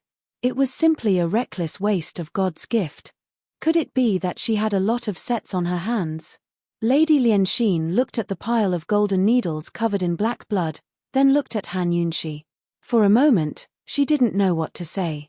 Third Elder was still looking at the black blood, and he was even more speechless. Han Yunxi had already walked to the side to wash her hands. She was very serious and focused on washing, as if nothing had happened just now. When she was done, she looked towards Qin Wangrong and said, "Qin Wangrong, I'll have to trouble you to wipe His Highness Crown Prince's body and put on his clothes. I'll come back in 2 days to examine him again." Qin Wangrong was stunned by the sight. Emperor Tianhui had said that this woman was completely useless, but now it looked like that wasn't the case at all. Leaving behind a room full of stunned people, Han Yunxi straightened out her clothes and turned to leave the room. Jiyu Beiyu followed her out. Once they were out of the courtyard, Jiyu Beiyu finally spoke up. "Esteemed Wang Fei, just then this one thought there was no cure for this poison." Their argument before had really made him break out in cold sweat. But Han Yunxi stopped with a helpless expression. "It really can't be cured. I'm only expelling the poison first." Hearing this, Jiyu Beiyu finally gave a start like everyone else. Han Yunxi shrugged her shoulders and kept walking forward. She couldn't cure the poison, nor could she. She'd never admit to something like that. Even if you beat her to death. Fine, she could admit that she'd lost her moral integrity, but she didn't say she'd already cured the poison. That shouldn't count as a lie, right? There were still 2 days left. What should she do?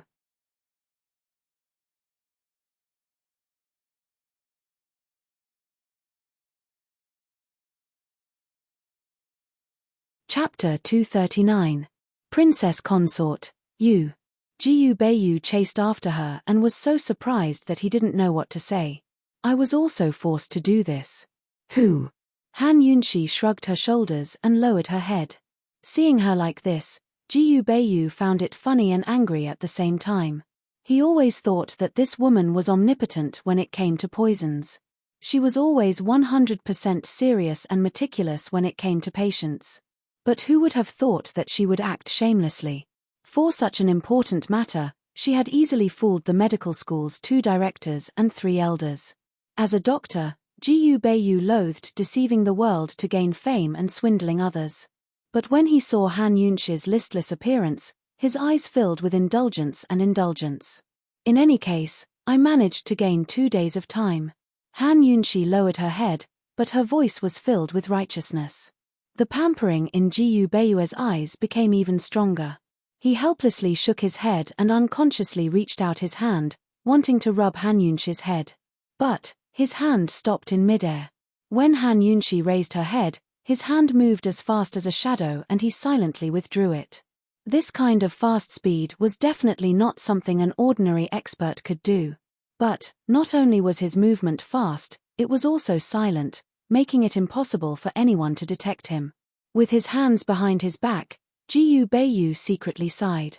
It was a bit heavy and he couldn't help but feel helpless. This kind of Jiyu Beiyu was like a completely different person.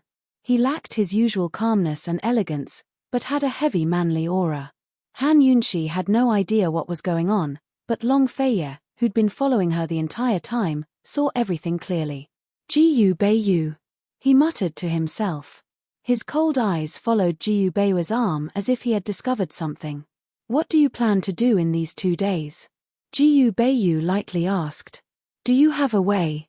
If we can't save the crown prince, both of us will die." Han Yunxi asked seriously. Although she was deliberately putting on a show in front of Third Elder and the others, at the same time, she was trying her best to expel as much poison from Long Tianmo's joints as possible. Unfortunately, the bone poison could not be expelled completely. He had to apply the antidote to dissolve the remaining poison. Without the antidote, She would definitely be expelled from Medical City in 2 days. However, this was not the most serious consequence. The most serious consequence was that Long Tianmo would not live for long. This time, if Long Tianmo died in the medical academy, Emperor Tianhui wouldn't do anything to the medical academy. However, she and Jiyu Beiyu would be condemned to death. Moreover, this would become a perfectly justifiable reason for Emperor Tianhui to punish the Duke of Qin's estate. Jiyu Beiyu shook his head. No, but, he wanted to say, but we can escape together. Unfortunately, Han Yunxi was too preoccupied to hear the but. She'd only asked him on a whim. She'd long had an idea. Her quick-witted eyes flickered to reveal a sly smile. Han Yunxi scooted closer and lowered her voice. I do. Wait for my good news. I won't implicate anyone else in this matter. For the sake of defeating Third Elder, as well as her and Jiyu Beiyu's survival, Han Yunxi knew that she had to get the antidote no matter what. Thus, after thinking it over, she decided to use that name, Jiyu. At a time like this, finding Jiyu was the wisest choice. Finding a mysterious person with an unknown identity was harder than ascending to the heavens for Han Yunxi, who had no connections at all. Fortunately, there was still one person she could find. That very night, Han Yunxi found a key person, Luo Zuishan. Senior Luo, who had been disdainful of her before, now looked at her with a gaze that was like a searchlight, shining brightly. Qin Wangfei must have something important to visit so late at night, right? Luo Zuishan asked with a chuckle. It's very important. I'll have to trouble Senior Luo with this matter. Han Yunxi responded with a smile. Hearing this, Luo Zuishan was delighted. He remembered the bet between Han Yunxi and Third Elder today. Not only did she have to cure the poison in Long Tianmo's body, but she also had to clearly explain the reason for Long Tianmo's relapse. He thought that Han Yunxi's late-night visit was probably for the matter of the relapse. Long Tianmo's poison was a GU. Even if Han Yunxi had heaven-defying skills, she would never be able to see it.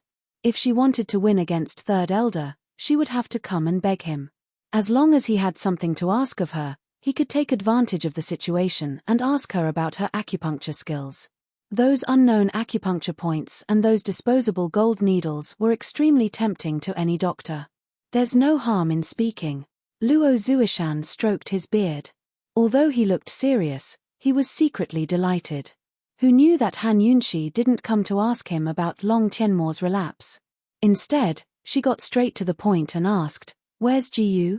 Hearing the 3 words Jiyu, Luo Zuishan's hand stiffened and he almost pulled out his entire beard.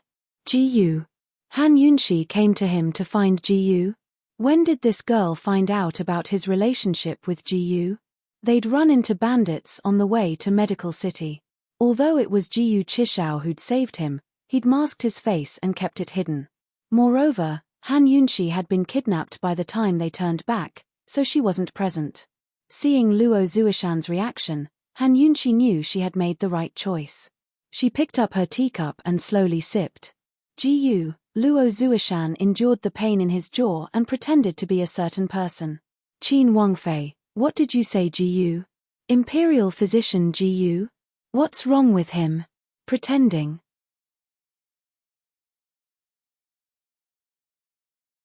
Even if the kidnapping hadn't happened, just the fact that Jiyu had patted his chest and promised her that he would be released from prison was enough to prove that he had a deep relationship with Luo Zuishan.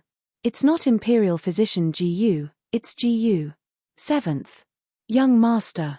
Han Yunxi deliberately dragged out her words. Jiyu. This old man has never heard of this person. I wonder, what does Qin Wangfei mean? Luo Zuishan refused to admit it even if he was beaten to death. Han Yunxi was sleepy and didn't have much time to dawdle here. She still chuckled. Senior Luo, I'll have to trouble you to pass on a message to Jiyu. Just say that I want to see him before dawn, otherwise. Han Yunxi paused here. She didn't have anything she could use to threaten Jiyu Chishao with, much less tempt him. Otherwise what? After thinking for a moment, Han Yunxi continued domineeringly under Luo Zuishan's incredulous gaze. Otherwise, you'll have to bear the consequences. With that, she got up and left without looking back, leaving Luo Zuishan dumbstruck. Bear the consequences? Just how far had this lass and Jiyu Chishao progressed? Could it be that she had something on Jiyu Chishao? That silly boy couldn't have really taken a fancy to this girl, right? He wouldn't have told her all his secrets, right? Thinking of this, Luo Zuishan couldn't care less about pretending. He hurriedly walked out, naturally to search for Jiyu in the medical academy. As it turned out, Han Yunxi had made the right bet this time. Not long after she returned to her room, Jiyu appeared in front of her window. Poison lass, bear the consequences? How conceited. He laughed playfully, and anyone could see that he was very happy. Han Yunxi copied him and smiled with narrowed eyes. She hooked her finger, indicating for him to enter the room. Seeing this, Jiyu was even happier. He was very obedient and jumped in through the window without another word. Those who didn't know the situation would really think that the two of them were having an affair. As soon as Jiyu came in, Han Yunxi became serious. Sit, I have something to ask of you.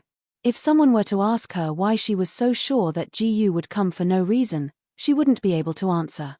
Her intuition told her that he would come. Luo Zuishan naturally told Jiyu about what happened in the backyard of the consultation hall today. Seeing Han Yunxi's serious expression, he could guess a thing or two. It was rare for him to be so serious, but the words he said were hair-raising. He said, "Since you have something to ask of me, how about you repay me with your body?" Han Yunxi spat out the tea in her mouth and sprayed it all over Gu's face. Scram.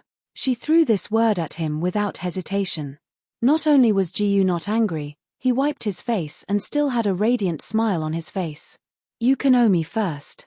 Think about it. Han Yunxi immediately threw the teacup at him, exploding with anger. Scram, scram, scram. Seeing that she was so angry that her entire person was unwell, Jiyu was rarely serious and said gently, all right. Speak. What is it? In that instant, Han Yunxi almost believed that Jiyu also had a gentle side, but she quickly laughed at her own thoughts. Help me ask Luo Zuishan what's going on with Long Tianmo's relapse. Han Yunxi said seriously. Luo Zuishan was so confident in requesting a consultation, so he must have absolute confidence. She wouldn't personally ask Luo Zuishan for help. Letting Jiyu do it would save a lot of trouble. Jiyu had a guilty conscience, but he smiled and nodded. Okay. There's another matter. It's very urgent. Han Yunxi continued. This time, Jiyu was puzzled. What else could this girl have to say? Long Tianmo's big belly was because he was poisoned with a Jiyu.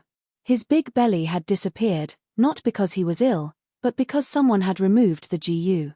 And the poison in Long Tianmo's joints had also been removed. Han Yunxi was sure to win against Third Elder. What's the matter? Jiyu asked curiously. I want to see someone. It's best if I can see him tomorrow. Help me find him. Han Yunxi lowered her voice. Who is it? Jiyu became more and more curious. Northern Li's Kang Wang, Zhun Yixie. Han Yunxi answered truthfully. She didn't know that Long Tianmo was poisoned with Jiyu, nor did she know that Long Tianmo's big belly was gone because the Jiyu had been removed. She only knew that in order to win against Third Elder, she had to solve 3 problems. First, Long Tianmo's relapse. Luo Zuishan could help her with this matter.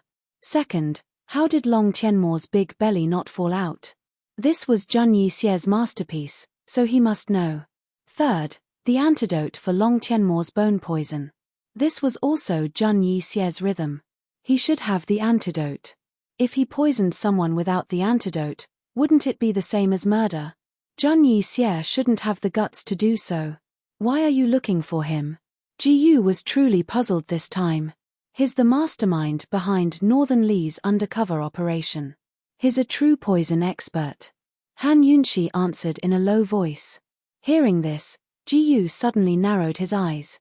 A dangerous light flashed through his flirtatious eyes. It's him. In that case, Zhun Yixie was also a Jiyu expert.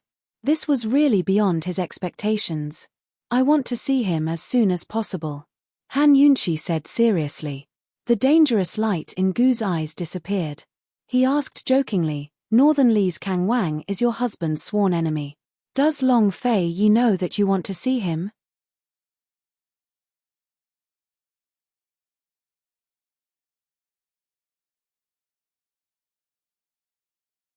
Chapter 240.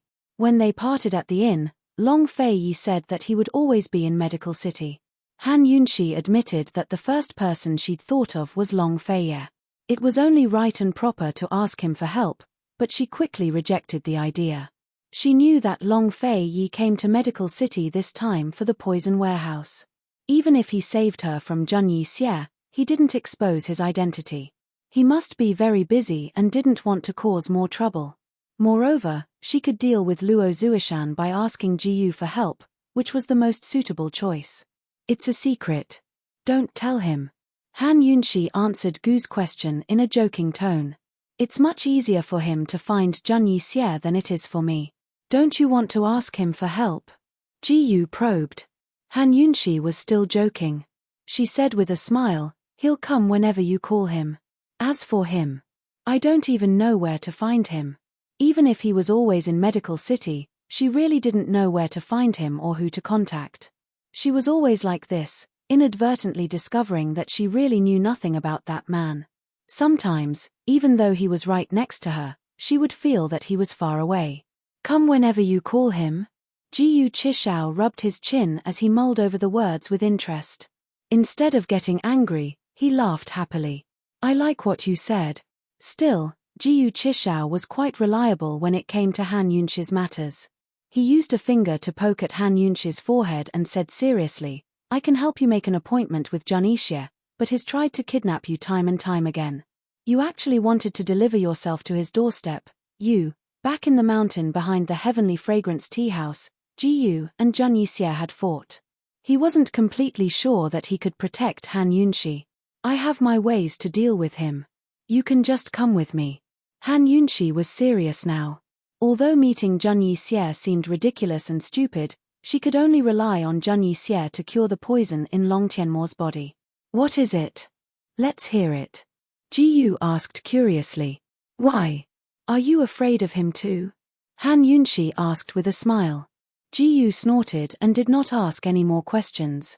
Wait, I'll give you the news tomorrow morning, Jiyu said and was about to leave, but just as he reached the door, he turned back and said mysteriously, Poison lass, you were saved by Long Fei Yi, right? If the person who kidnapped Han Yunxi was Zheng Yixie, then there were only a few people in the world who could save her. Long Fei Yi was the first. Han Yunxi nodded. There was no need to hide the kidnapping. Hearing this, the corners of Gu's mouth slowly rose, revealing a pair of charming dimples. Very good, Long Fei Yi also came to Medical City. Jiyu didn't have any special fetishes in his life, but he liked to hold grudges. Long Fei Yi had sealed off his tea houses, as well as that time in Medicine City. He still remembered. If he didn't take revenge now, when would he?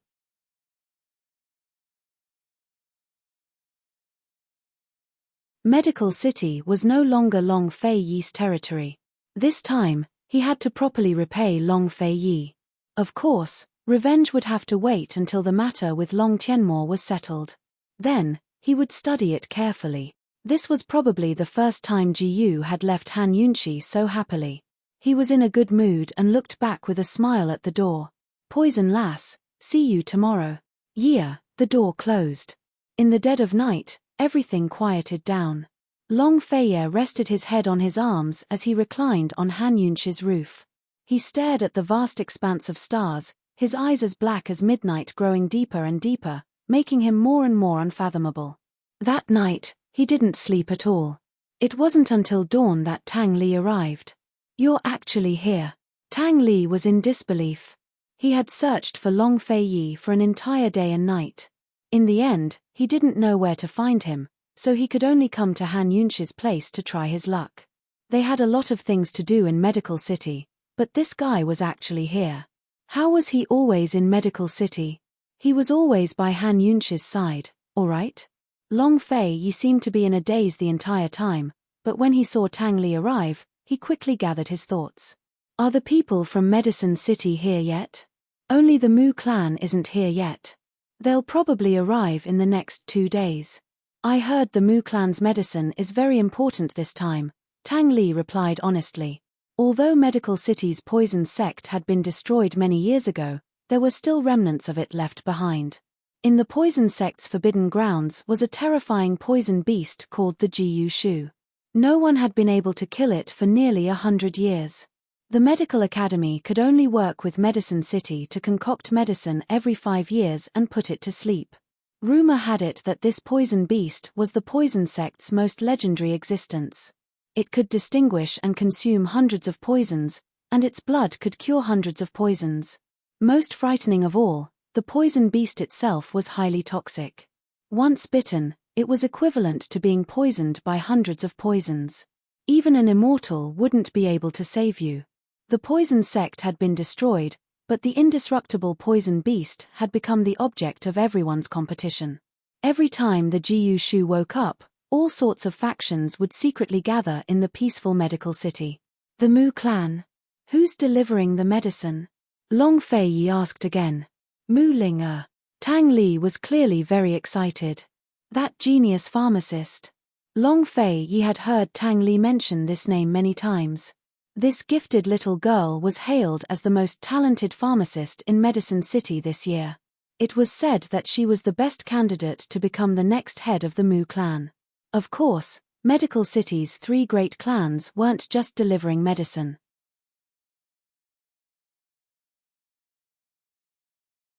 They also needed to concoct the medicine, brew it, and cooperate with Medical City's people to drug the poison beast.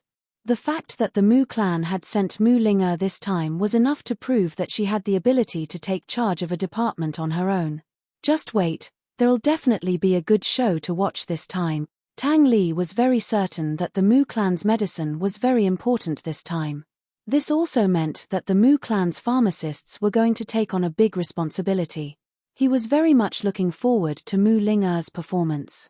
Long Fei Yi glanced at him, clearly uninterested. Tang Li thought that he was going to leave, but he didn't move from his seat. You're not leaving? Weren't they planning on exploring the poison sect's forbidden grounds for the next 2 or 3 days? Long Fei Yi shook his head and smiled cold. There's a good show today. Want to watch? Tang Li grew suspicious and looked down. Ha! Long Fei Yi didn't speak. He was clearly smiling cold just a moment ago, but now his chiseled face was terrifyingly cold. Tang Li didn't dare ask a second question. Han Yunxi had made a bet with the Council of Elders' third elder that she'd cured Long Tianmo's poison yesterday. If everything went smoothly in 2 days, she'd be able to defeat third elder. With Han Yunxi's personality, she wouldn't let third elder off if everything went smoothly. News of this had already spread through the medical academy yesterday afternoon. The real show would have to wait until the examination in 2 days. What kind of show could this woman possibly have? With no other choice, Tang Li could only sit down next to Long Fei Yi and wait with him. He didn't know when he'd started to get used to Long Fei Yi's unplanned waiting. In any case, he could see clearly that Han Yunxi was an existence outside of Long Fei Yi's plans. She was his exception. The sun rose in the east, and the sky was bright. Not long after Han Yunxi woke up, Jiyu arrived. Did you make the appointment? Han Yunxi asked anxiously. Jiyu smiled. His mood was as good as the rosy clouds in the eastern sky. He reached out his hand to Han Yunxi. Let's go. Han Yunxi put her hand on his without saying anything. It wasn't that she was casual. Instead, it was because she was magnanimous that she didn't have so many taboos. If it were Long Fei Yi's hand, she would probably hesitate for a moment. On the contrary, Jiyu paused for a moment. He didn't seem to expect Han Yunxi to be so calm and straightforward. However, he quickly came back to his senses. He held Han Yunxi's hand tightly, put his other hand on her shoulder, and led her over the wall. Jiyu and Zhun Yixie had arranged to meet at a tea house in the west of the city. When they arrived, Zhun Yixie hadn't arrived yet. Jiyu Chishao ordered a table full of pastries and side dishes. There were at least 20 different dishes in total. All of Medical City's specialty pastries are here.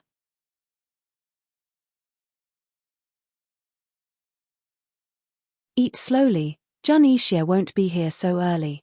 Although she wasn't afraid of meeting the person who had kidnapped her again and again, she couldn't help but feel nervous.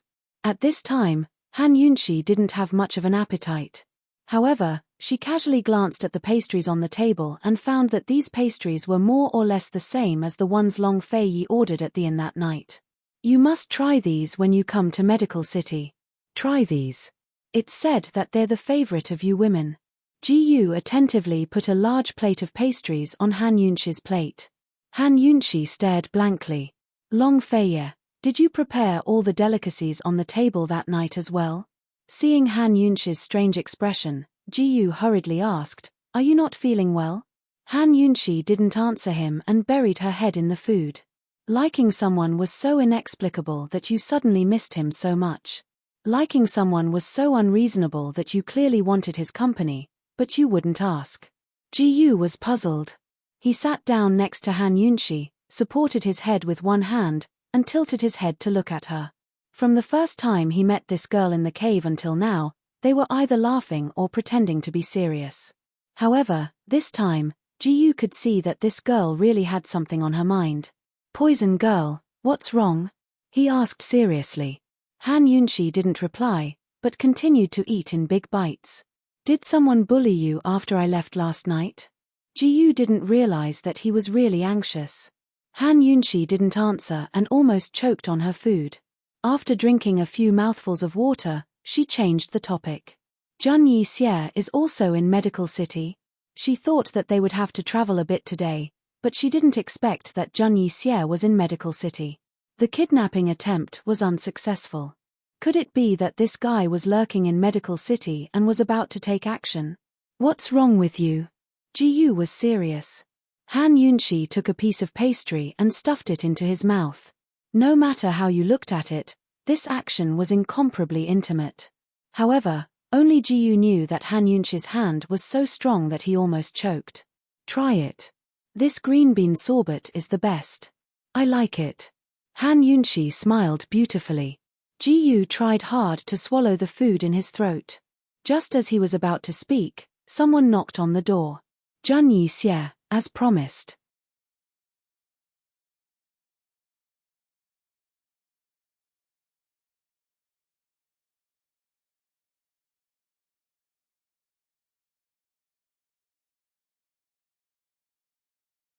He would not refuse the invitation, nor would he take the opportunity to kidnap her.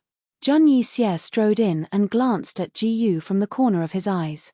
He did not take him seriously. Even though he was here, he still wanted to kidnap Han Yunxi. This woman was really too useful to him. However, he would not do that. This woman dared to disregard former enmity and take the initiative to invite him. If he did not have the magnanimity to take the opportunity to kidnap her, wouldn't he be worse than a woman?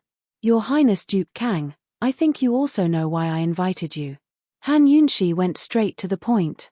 Long Tianmo's life was in danger, and there were only 2 days left until the bet. She did not have much time to waste here. Jun Yixie had poisoned Long Tianmo and sent him back to Medical City. Wasn't he the one who wanted to make things difficult for her? Unexpectedly, Jun Yixie was not happy at all. He sat down at the tea table and leisurely brewed tea. This duke does not know. He had always been straightforward and did not like to dawdle. However, this time, he was facing Han Yunxi. It was rare for him to have the patience to slowly chat. Han Yunxi hated this kind of pretense the most. Seeing that Jun Yixie was leisurely pouring tea, she pressed down on the teacup and said very directly, Duke Kang, the poison in Long Tianmo's body is concentrated in the joints of his body.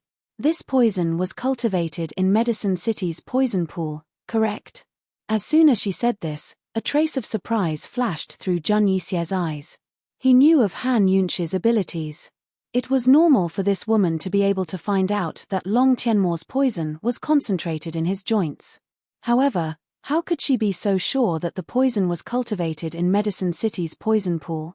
Although he was surprised, Jun Yixie was determined to waste time here with Han Yunxi. He frowned slightly. Qin Wangfei, this duke does not understand what you are saying. Does not understand? Han Yunxi hated this kind of meaningless hypocrisy. Wasn't it boring? She slowly narrowed her eyes and directly threw out a heavy bomb. Your Highness Duke Kang, what do you think of exchanging Long Tianmo's life for a bottle of poison pool water? As soon as these words came out, Zhang Yixie could not hold back at all. He abruptly raised his eyes to look at her, a sharp light shooting out from his eyes. It was clear that he was shocked. But speaking of which, anyone who knew about the poison pool in Medicine City's medicine forest would be shocked to hear Han Yunxi's words. It had to be known that even now, the three great clans of Medicine City still did not understand how such a large pool of poison water had disappeared. That night, although Zhang Yixie was injured and left first, the Mu clan was still present. That large pool of poison water had indeed disappeared into thin air. Long Fei Yi and Han Yunxi did not have the chance to touch the poison pool. How could this woman have poison pool water? The value of poison pool water lay in the fact that it could be used to cultivate new poisonous creatures. The reason why Zhang Yixie was able to cultivate the 100-leaf purple jade grass was because he had a small cup of poison pool water on hand. How much poison water did this woman have on hand? Han Yunxi, the disappearance of Medicine City's poison pool, is related to you? Zhang Yixie probed. Something that disappeared into thin air. Your Highness Duke Kang must not slander me. Medicine City is not something I can afford to offend, Han Yunxi replied seriously. How could you have poison pool water? Zhang Yixie pressed.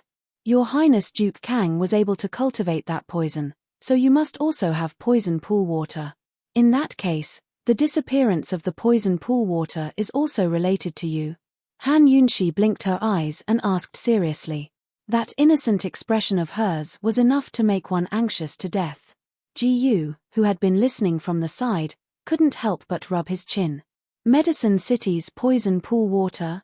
So this woman had such a valuable bargaining chip in her hands. No wonder she had the confidence to meet with Zhang Yixie. Originally, Han Yunxi had a request to make of Zhang Yixie, but now it seemed that Zhang Yixie had a request to make of Han Yunxi.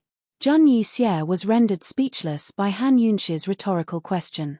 He finally stopped beating around the bush and asked seriously, how can I be sure that you really have poison pool water in your hands? As soon as she heard this, Han Yunxi knew that Zhang Yixie was moved. There was hope in this deal. This time, Han Yunxi was no longer anxious with Zhang Yixie. She sat back down and imitated Zhang Yixie's earlier demeanor, calmly pouring tea. After finishing the cup of tea, she took out a poison pill from her sleeve and tossed it to Zhang Yixie. I cultivated this. I call it bone poison. As soon as Zhang Yixie caught the bone poison, he was certain that it was the 100-leaf purple jade grass that he had cultivated. Its composition and toxicity were exactly the same, only its appearance was different. Without poison pool water and those specific medicinal herbs, it was absolutely impossible to cultivate this type of poison. Han Yunxi definitely had poison pool water in her hands, as well as the medicinal herbs that he had spent great effort to collect. No matter how this woman got her hands on those things, she had them. Tianning's crown prince's life isn't only worth a single bottle of poison, is it? Zhang Yixie laughed coldly. Han Yunxi wasn't planning to back down. Her expression was helpless. I only have one bottle on hand. I can only inconvenience His Highness Crown Prince by lowering his status. These words were simply meant to confuse the public. Zhang Yixie had no way to tell the truth, much less guess how Han Yunxi had gotten her hands on the poison pool water.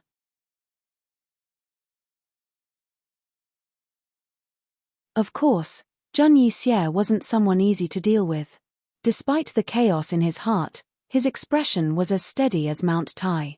How could the stately heir apparent of Tianning lower his status? The prestige of Tianning's imperial clan is much more valuable than a person's life. Zhang Yixie was right. Long Tianmo's tragedy was that his title as crown prince was more important than his life. Being bedridden for so long had cost him half of his youth and half of his chances. Now that he'd recovered, he'd become Emperor Tianhui's chess piece. Han Yunxi's thoughts wandered. She couldn't imagine how Long Tianmo would treat his father and ruler, Emperor Tianhui, after he recovered from his illness. In other words, we can't make a deal. Ji Yu interjected. Zhang Yixie glanced at him without replying, but rose to his feet with the intention of leaving. No matter how precious the poison pond water was, a single bottle wasn't worth Long Tianmo's life. In this situation, it was time for Han Yunxi to increase her bargaining chip, but she actually rose to her feet with a smile. How regretful, Your Highness Duke of Kang. If there's a chance, we'll meet again next time. Zhang Yixie's heart gave a start, but he refused to believe that Han Yunxi would give up just like that. If she couldn't save Zhang Yixie, she'd be in big trouble. See you again. Zhang Yixie cupped his fists and bowed before turning to leave. Seeing this, Han Yunxi remained unmoved, as steady as Mount Tai. Jiyu leaned on one side, stroking his chin as he silently counted Zhang Yixie's footsteps. Zhang Yixie reached the door, his lips quirked up into a cold, sinister smile. He stopped and said icily, "Qin Wangfei, your lordship has brought the antidote. Where's the poison pool water? One thing for one thing. Where's the antidote?" Han Yunxi kept her guard up, unwilling to suffer any losses.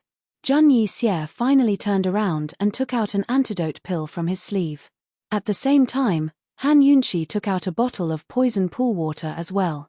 Seeing this, Jiyu quickly murmured, "Wait, let's get him half of it first to see if it's real or fake before exchanging." However, Han Yunxi didn't seem to hear him. She stared at the antidote in Zhang Yixie's hand, her brows slightly furrowed as she concentrated on it. "Qin Wangfei, can we exchange now?" Zhang Yixie held the antidote and walked over step by step. Han Yunxi suddenly retreated and shouted angrily, "Zhang Yixie, your antidote is fake. That's the antidote for the 1,000 Osman thus grass. You're shameless." With these words, Zhang Yixie stopped in his tracks. He was once again shocked by Han Yunxi. He hadn't concocted the antidote yet, so the pill in his hand was obviously fake. However, Han Yunxi was watching from afar, so how did she know? She could actually accurately identify the antidote for the poison. This woman was too scary. Jiyu was also shocked by Han Yunxi's ability.